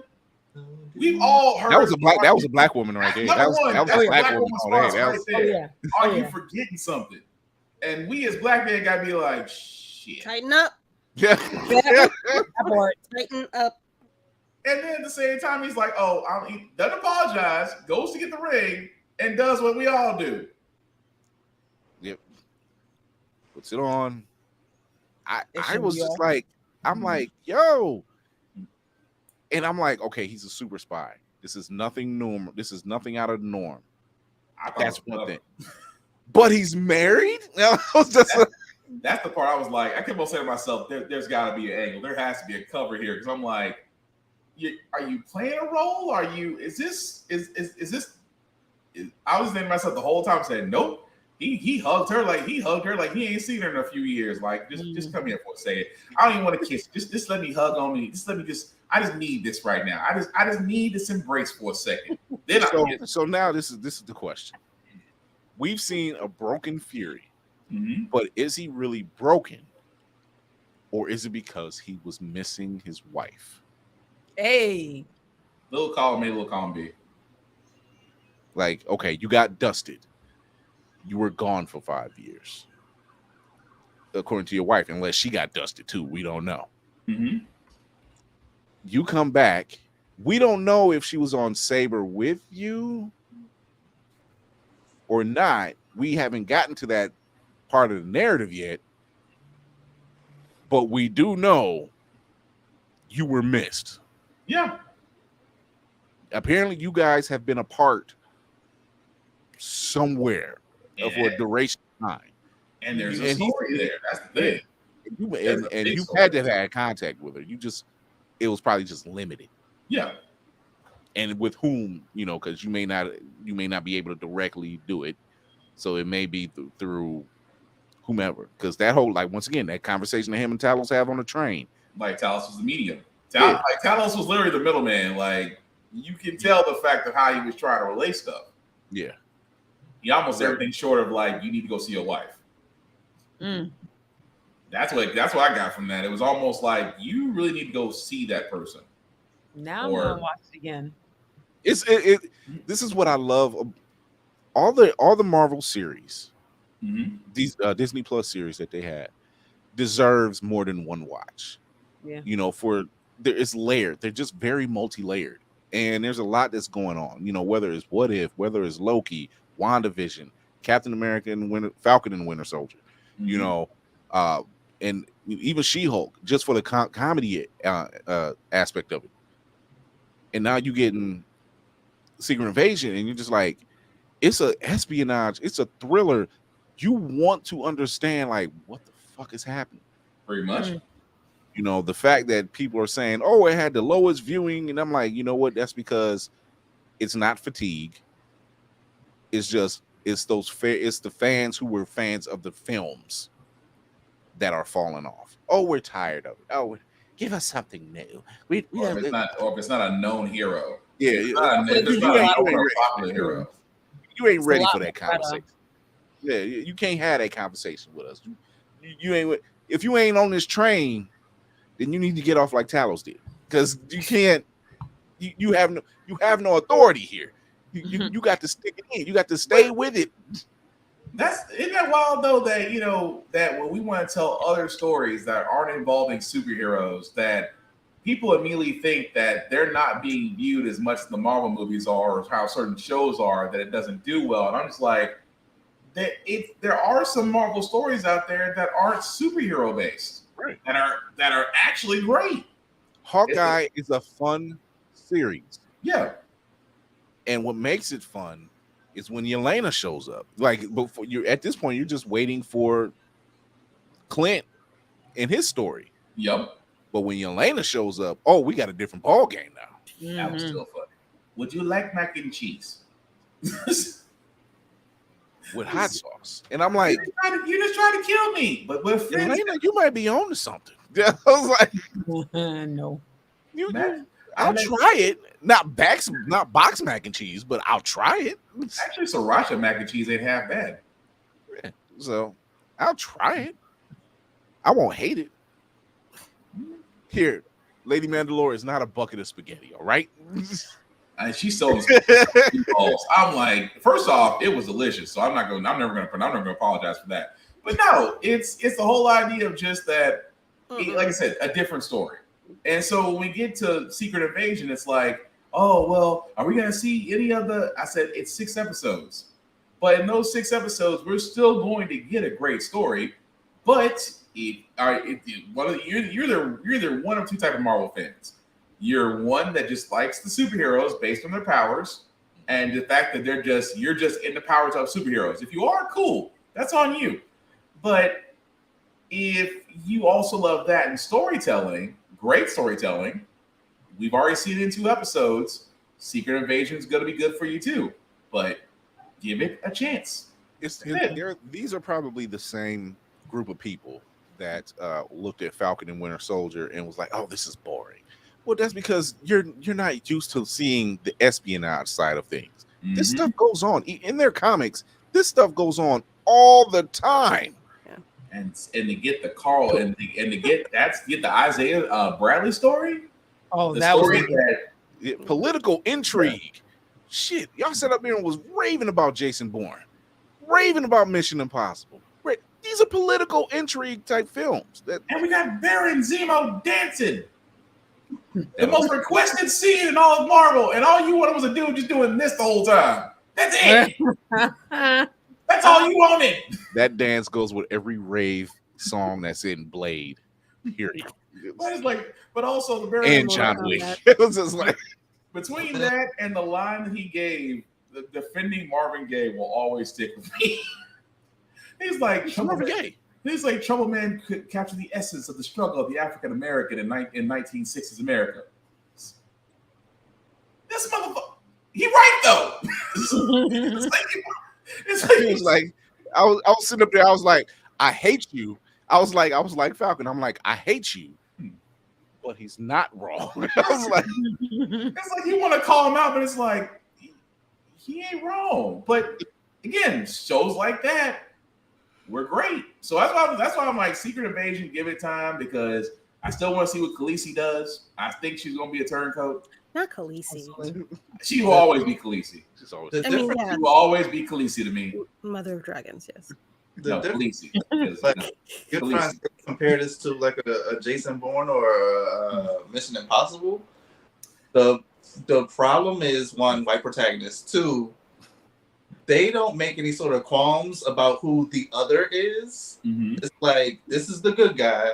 Everyone he punches is the bad guy. Mm-hmm. Clean, clear, period.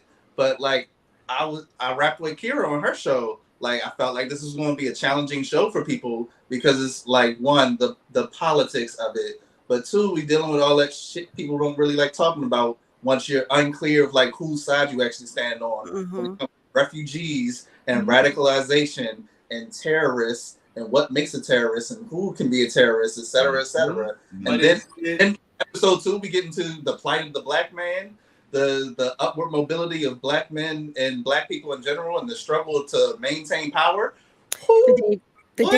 The day before they undo affirmative action and all of that too. Exactly.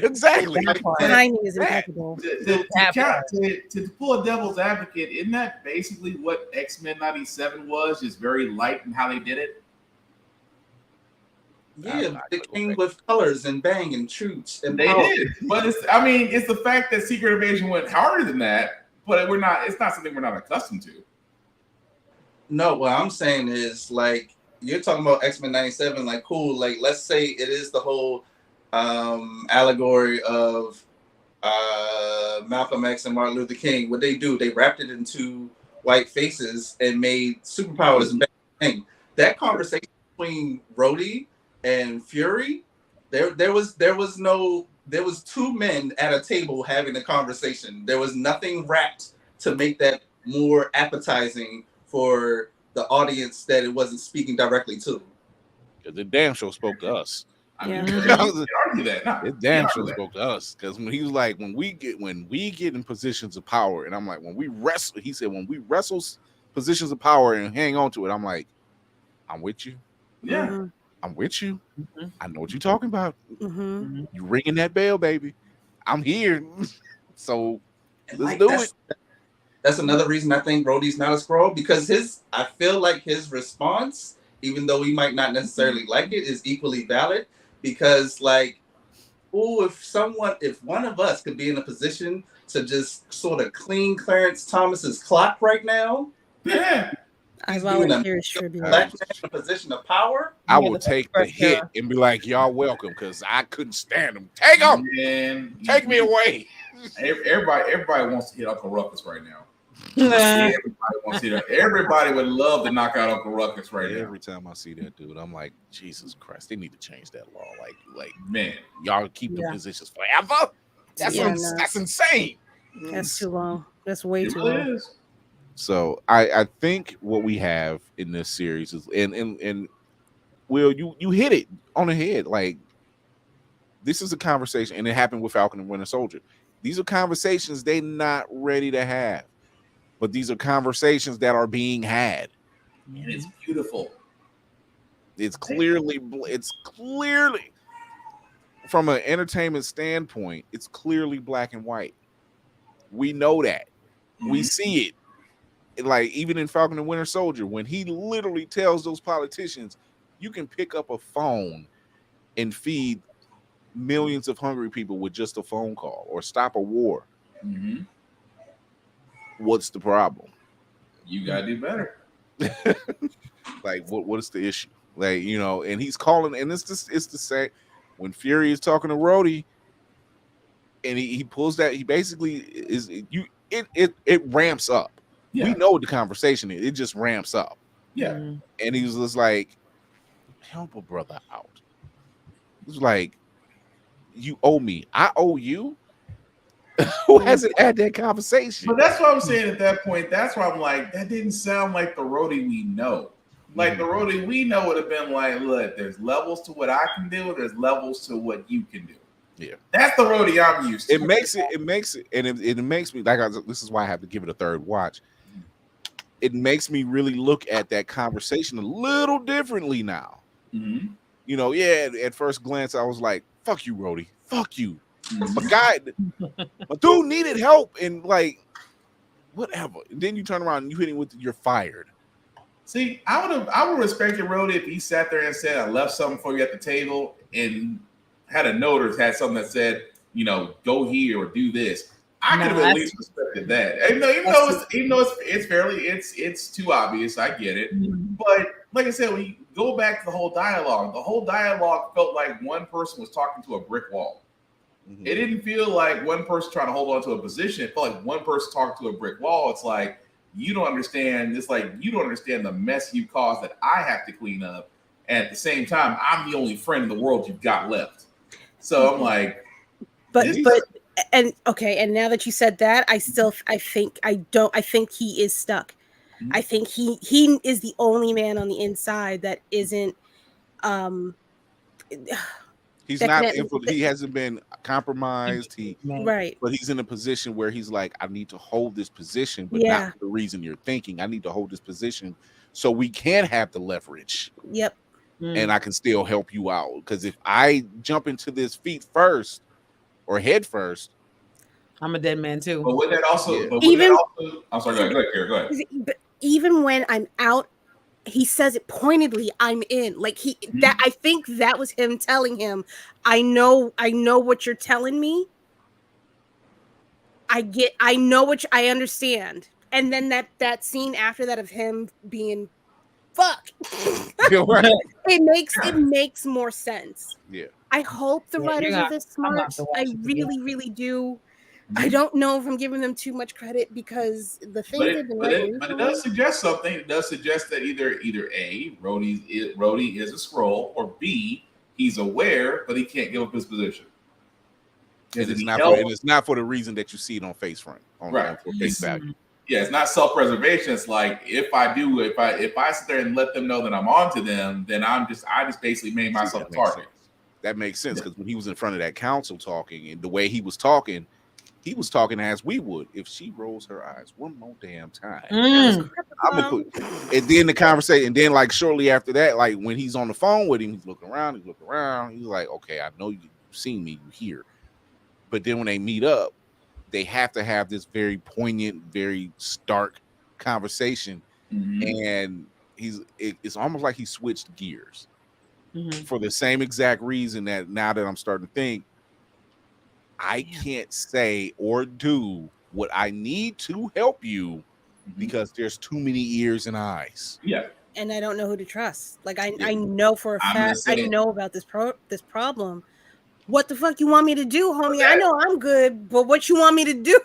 But Help me to help you. What you want? That's where the maddening part of it is. He says it's almost if he says everything short of I'm in the same hole as you.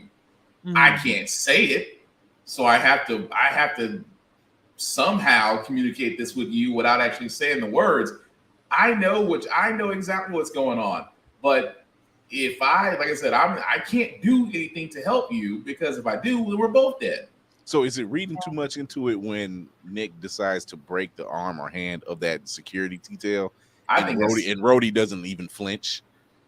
I think it's I theater. think he wouldn't have flinched to begin with. Yeah. No. I don't think he would have flinched to begin with. But what you're saying also when he was like, I chose to fire you too. I don't know. Now y'all got me thinking something else different because I really was thinking he was a Skrull. I ain't gonna lie to you. Me too, girl. I literally just changed my mind in here. Yeah, I'm like, now with this, after we get off, I might have to watch this again and just be this is getting another viewing because I'm calling it double agent. Skrull double agent. Ooh, I got one more thing. Well, I think Rhodey's not a Skrull. Fury was concerned with calling the Avengers because the Skrulls could take their form and then not blackmail them, but like make them look bad in public. Yeah. Rhodey said when he was talking about carpet bombing whoever, Slovenia. That's terrible. Slovakia. So he still has access to the suit. So he could be War Machine at any time. Mm-hmm. The fact that Fury's not afraid that he could, as a Skrull, especially in his position of power, like go out there and make Rhodey look crazy. I think that's another reason like Rhodey's not a Skrull. I think Fury is confident that he's not. Otherwise, he'd be more concerned that Rhodey's position as an Avenger and as this, whatever his actual position is, could be tipped at any moment. I mean, that's a fair point. It's a fair point, but he really was. He's ready to pinch slap that blind. He was ready to. The side eye that was given though is like just one more goddamn. Because he was saying the right stuff in there. He was like, "You want me to trust files that's from Russia?" And I'm like, "Good call." Yep.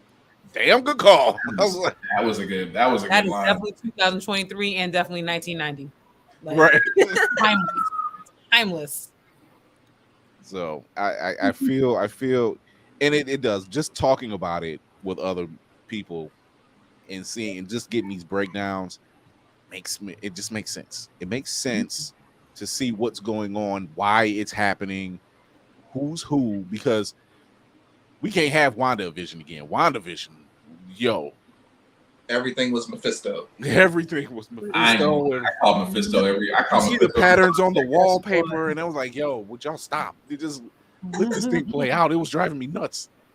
That's gonna be the sad part. When Mephisto finally pops up, we're gonna be disappointed. Yep. It's like y'all wanted him that bad. Here he is. So watching Secret Invasion so far, like, because even reading the series, and I go ahead read that series. It's actually a good series. Mm-hmm. And it puts you in a vein of like, who is who? What the fuck? What's going on? You can't trust anybody. It's a wild trip down the rabbit hole. Yeah. And the fact that they planted the seed in a movie that people crash and burn quite often. But it did lay a groundwork. You know, it did introduce characters and it did lay a groundwork. You know, however you feel about the movie Captain Marvel, it laid the groundwork. And it said, okay, they're here. Like, they're already here. See, that's why I was like, I had to go back and go watch the Marvels trailer again, and I'm like, that's the Super Skrull fighting.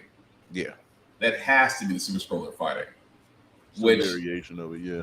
Which makes me wonder: is it going to be tied to Secret Invasion, or is that just going to be a separate story in itself? Because one thing we do know, they're back up at Saber, so we know that's happening. Because Nick is clean cut, got his beard back. got some Biogen put in it. You know, he's okay. Wow, not the Zack Snyder. Do you bleed? Yay. Yeah, do you bleed? You know, you see what the one British consulate did. She went in there. Yo, she was the coolest, calmest interrogator I've ever seen. She reminds me of man. Olivia Colman. Oh God, Julia Dreyfus's character. Oh, the Contessa. Lady Hydra. Yeah. She reminded me of She her. went in there and she was like, okay, so we're gonna do it that way. She did the booty warrior. She did the booty warrior theory on. She was like, we can do this the easy way, we can do this the hard way. But why'd you get the nice flight attendant voice when you said it? It's like it's very matter of fact. So. That was a part of the way. I have a job to do. I can't be here all day. Tea is at 3. I can't be late. Sorrows and prayers. And I knew they were coming, so this is going to be very quickly. So if you do not want to tell me, then I'm going to make you bleed. That was the funny part. The smart ones always talk fast. The smart ones always talk very quickly. I'm like, damn. 160 degrees Celsius. Do you know how hot? You are basically. Don't put it on my arm. She's like, whatever. Your arm. That's like you are slow cooking. You are slow cooking your own juices. Just basting. Just the whole entire time. I said, I don't know what's worse. They got rescued, and he was like, got rescued. What'd you tell him? All lies. All lies. Oh, bullshit. Sure. Yeah, but you know what? That tracks. I actually think that he didn't tell him. Bro. Oh, he told him. He's not her safe house. He was like, how did they find her safe house? I'm like, no, Khaleesi. I forgot her name, but Khaleesi was on the phone with somebody. Yes. Remember that? Yeah. Speaking of that, I really feel like she was the one who actually said something and set him up. She's already peeking. She's already, showing signs that she's like, okay. But my father is back in my life. I lost my mother. This may not be the fight I need to be fighting. I may be on the wrong side of this fight. Well, let's be honest. Old boy knew it when he got released. I'm like, you on borrowed time right now. Facts. What did you tell him? Lies. I've been like, look, what'd you tell him? Look, bro, I told him everything. So we can either do this here, or you can just go ahead and take me out. Because I know I'm not going back to the base. Because I don't know how long this shit is going to be in my system, and I'm still struggling over here. Got the janglangs. Oh my God! Are you really? Why are you being honest? Because you go off me off anyway. Like I gotta go through a whole nother interrogation process. Yeah, I don't want. Let's get over it. So far, like this is 6 episodes, so we won't be covering episode 3 because we'll be off next week. We'll be at BlurCon.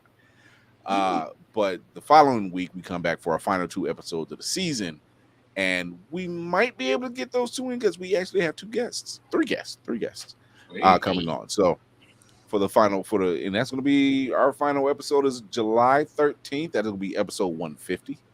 Hey. You want to tune in for that? And I thought 150 was going to come in season 11, but you know how those plans work. So overall, 2 episodes in. Quick roundtable rating. Start with Lady Mandalore. I thought you said Lainey. I would. I'm on the fence. I'm still on the fence. It's just. I don't want to be like IGN. Oh Lord, let's not. Oh, that was loud. I apologize. Let's not. It's not. The story isn't coming together for me. There's still few too many holes. I've been let down before with these series, so I think I'm on a 5 point. No, it's 6.3. 6.3. 6.3. Okay. Yeah. The France rating. Yeah. During the gymnastics. I mean, it's still early. It's still early. Yeah, it's not an overall score. It's just you got a lot to show. You got. Yeah, it's not bad, but it's very early. Yeah, it's not bad, but it's very early to kind of judge it. Okay. Because I mean, even with the raw Skrull, I'm like, where's Ross that you were able to do that, or did you just have a picture? Like, do you just Right. have a picture? You don't necessarily have to be Ross. Like, you can just say, hey, here's a picture of Ross. I need to turn into him because, of course, he knows where Fury is. Of course, he didn't have to really give up information. You know, he just Right. has to play the role. Right. You know, so I mean, it's not like some of the other Skrulls they had down, or some of the other humans they had down there on those machines, which are the same machines that were in Captain Marvel. Mm-hmm. And how did Talos even find this lone Skrull that was meeting in secret? How you find him, homie? That's a lot. This is what I love. Not This is, close to the camera. I love this about those espionage Talos. things. I'm just saying, Talos, he got some Talos got some training to do. Something And wrong. I think from Nick kicking him off the plane or off the train, it was more like, I think we just need to take a minute here. Like, I don't think he's cut off because he got off too calm. Yeah. He got off too calm. He was just like, you know what? It's a little heated now. You're a little different. I got a lot of questions. Crazy.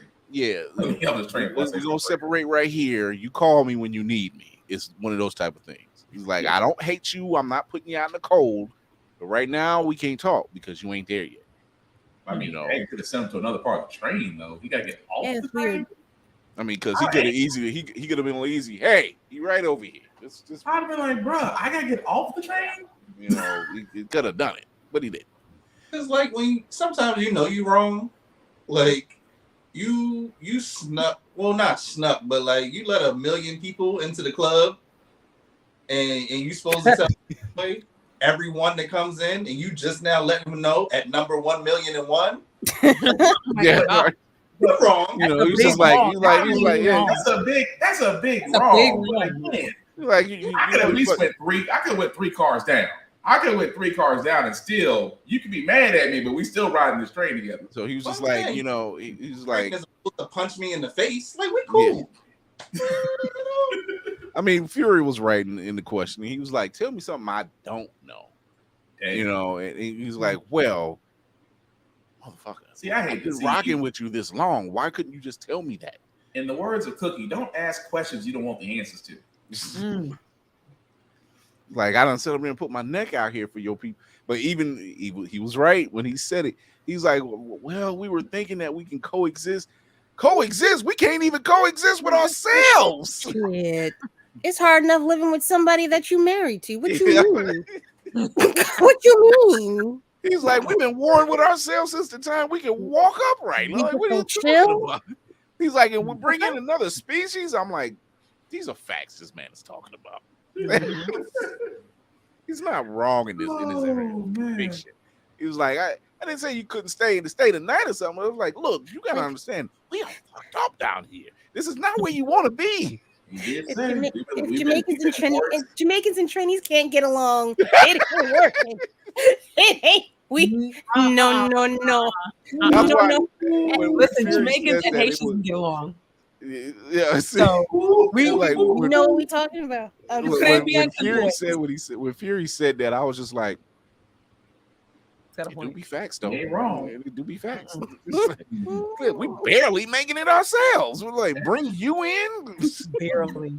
I had a whole team and they all different. You think that was easy? I mean, damn. You ain't wrong. They literally had a civil war amongst each other. Right. Well, that part. Oh my god. Black and white. That is gonna be the triple threat war that Earth never had. Tafari says, sir, we fight over black and white. You are green. What the fuck you mean? What do you think is gonna happen? You might wind up bringing white and black people together to fight your ass. That might not end well. Yeah, that part.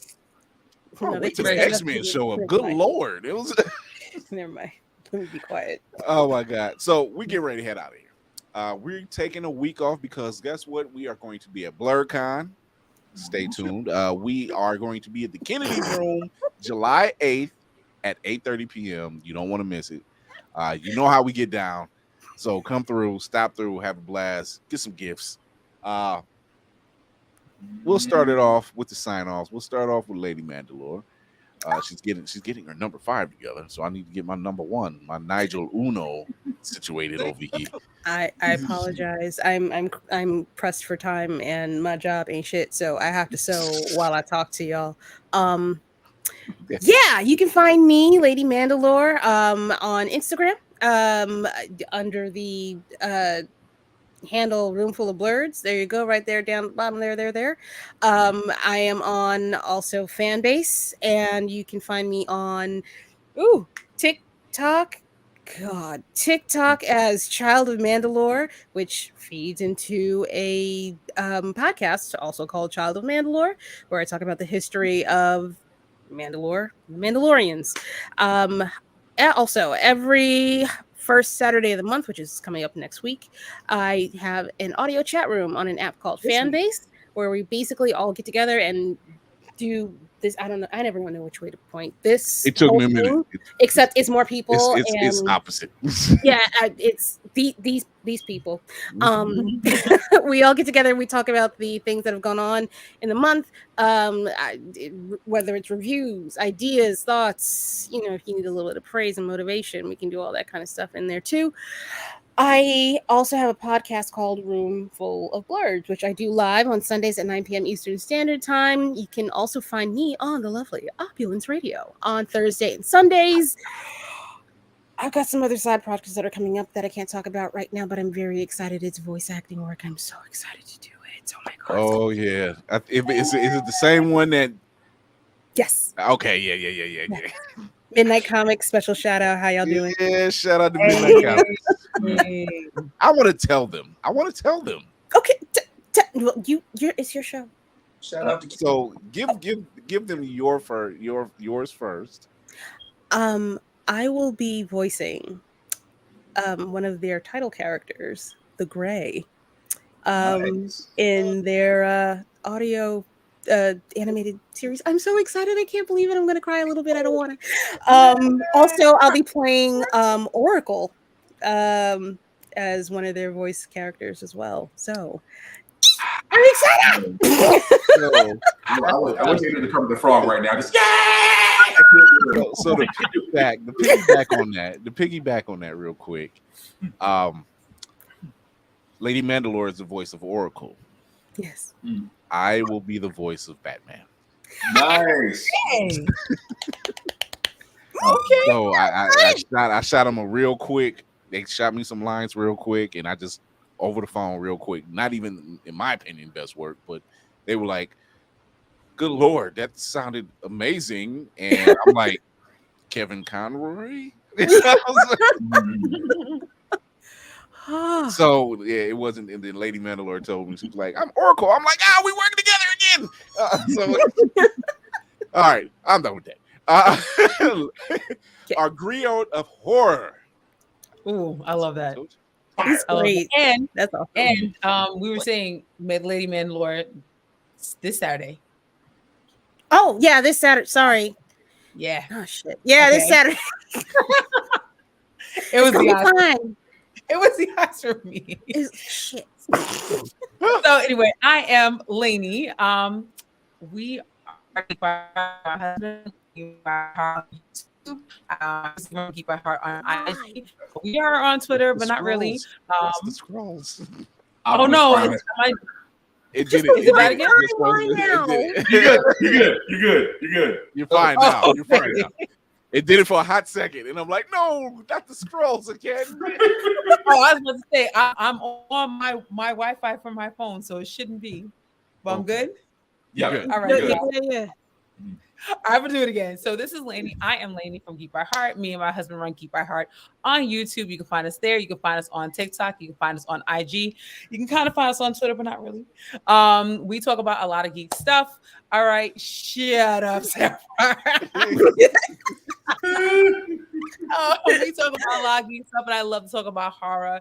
I do TikToks on horror and also talk about it on YouTube and talk about it on blursedeyeview.org, where I write articles about it. So check us out.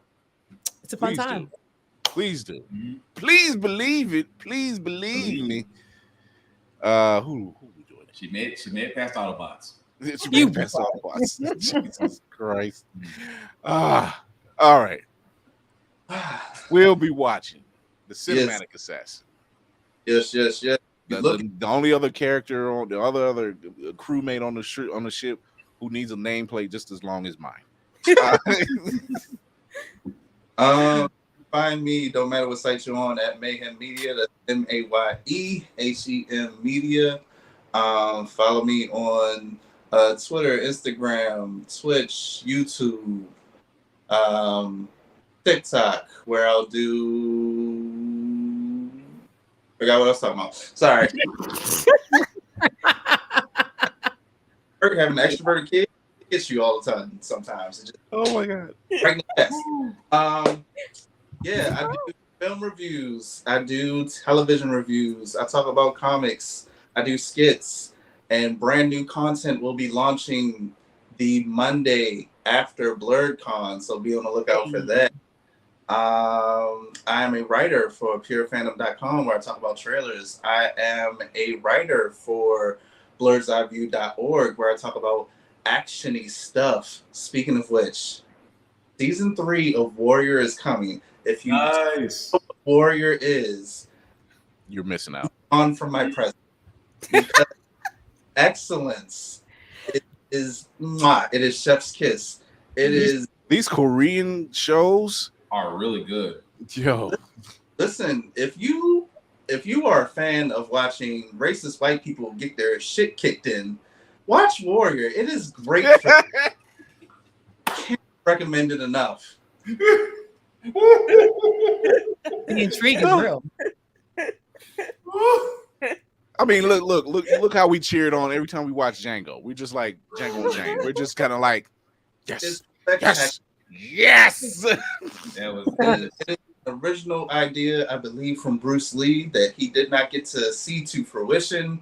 But Andrew Koji, who you might remember from Bullet Train, he was also in Snake Eyes. Maybe don't think about that one so much, but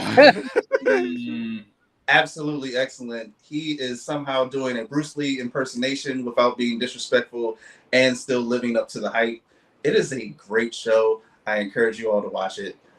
But getting off of my clearly paid promotion, I'm going to say I cannot stress enough that mental health is important. So be sure and take your meds and take that PTO, and whatever else you do in this life, lean into learning, lean into laughter, lean into love, and we'll make this world a better place. Right on. Black Spartan in the building. Yes, it is I, Black Spartan, otherwise known as Black Fox 447. I can be found on almost all socials. I do reviews on everything that I read, that I play, that I watch, and gym stuff, because I try to stay in shape while being acknowledged by different religious groups. It's spreading. It's all spreading. Aside from that, I do have a couple podcasts of my own. My news political podcast called How the Frack We Got Here, which is every Wednesday and Saturday on Facebook, YouTube, and Twitch. My video game podcast called Get Bit with my coach Otanello, every Friday on Facebook, YouTube, and Twitch. All of my podcasts can be found wherever podcasts can be listened to or watched from, especially from Opulence Radio and Always Record TV, as I am with the Fleet, with everybody posting there. I am also one of the many heads of the writing group, the amazing writing group for birdseyeview.org. I actually cover wrestling. Why? Because wrestling is real and people are fake. Shout out to Mr. Kendi for that one.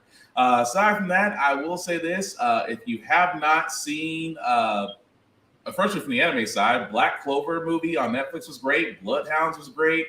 Indiana Jones and the Dial of Destiny, not bad, actually. But aside from that, it's better than Crystal Skull. Oh, it's way better than Crystal Skull. Okay, that's all I need to know.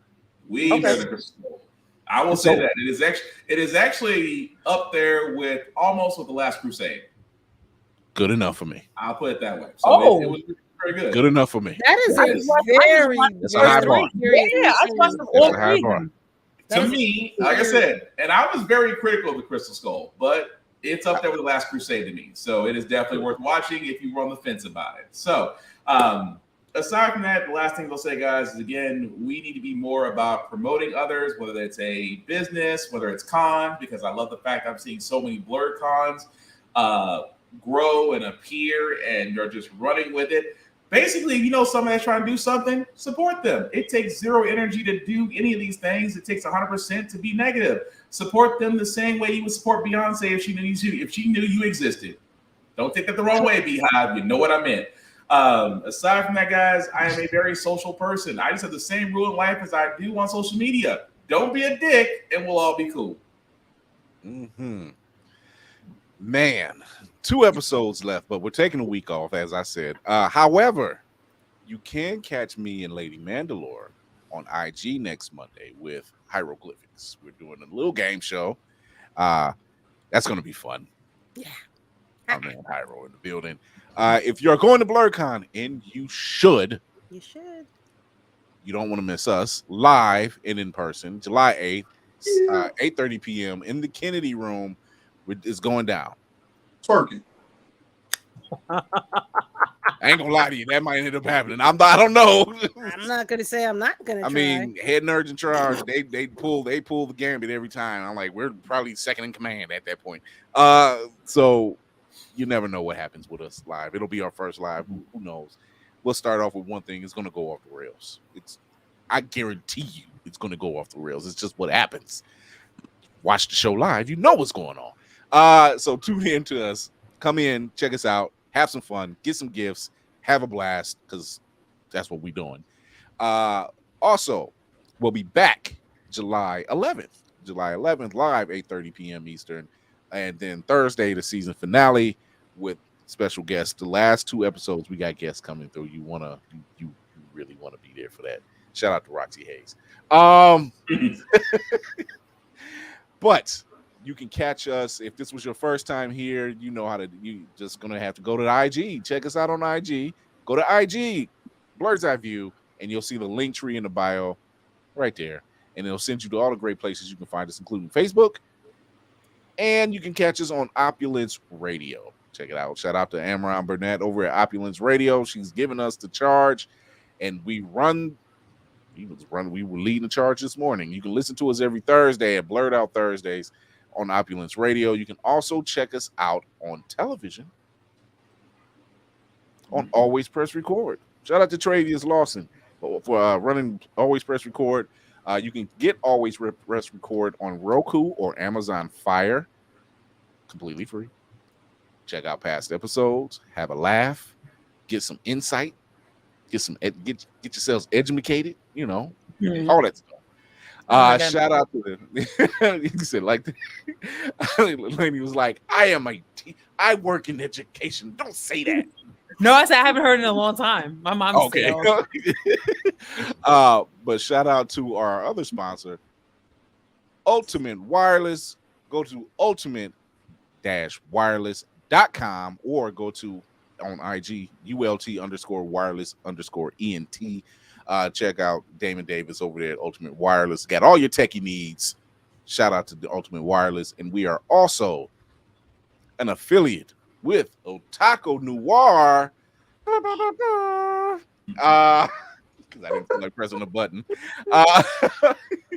Check out Otaku Noir, the world's number one leading blurred blind box company. You want to check them out.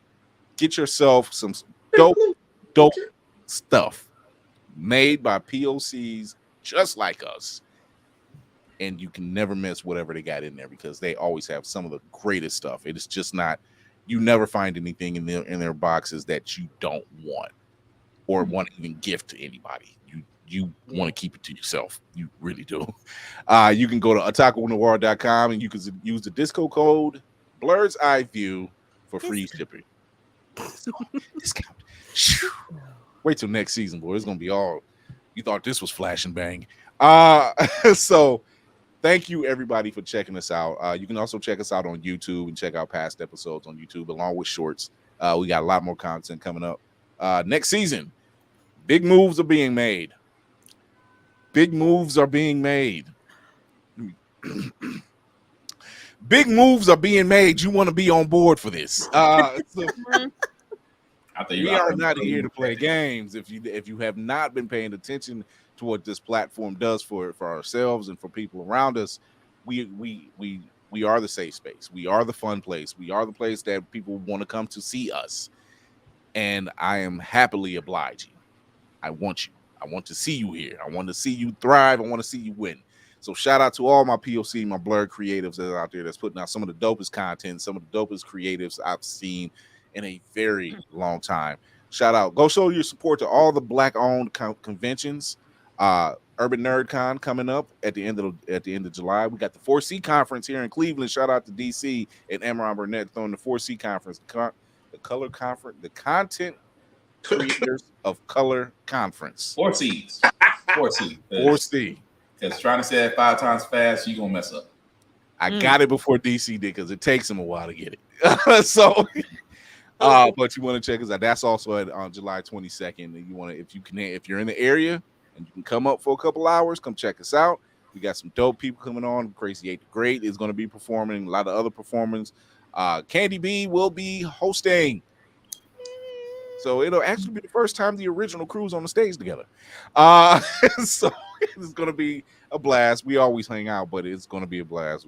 Trust me, this crazy isn't just one person. It's kind of all of us.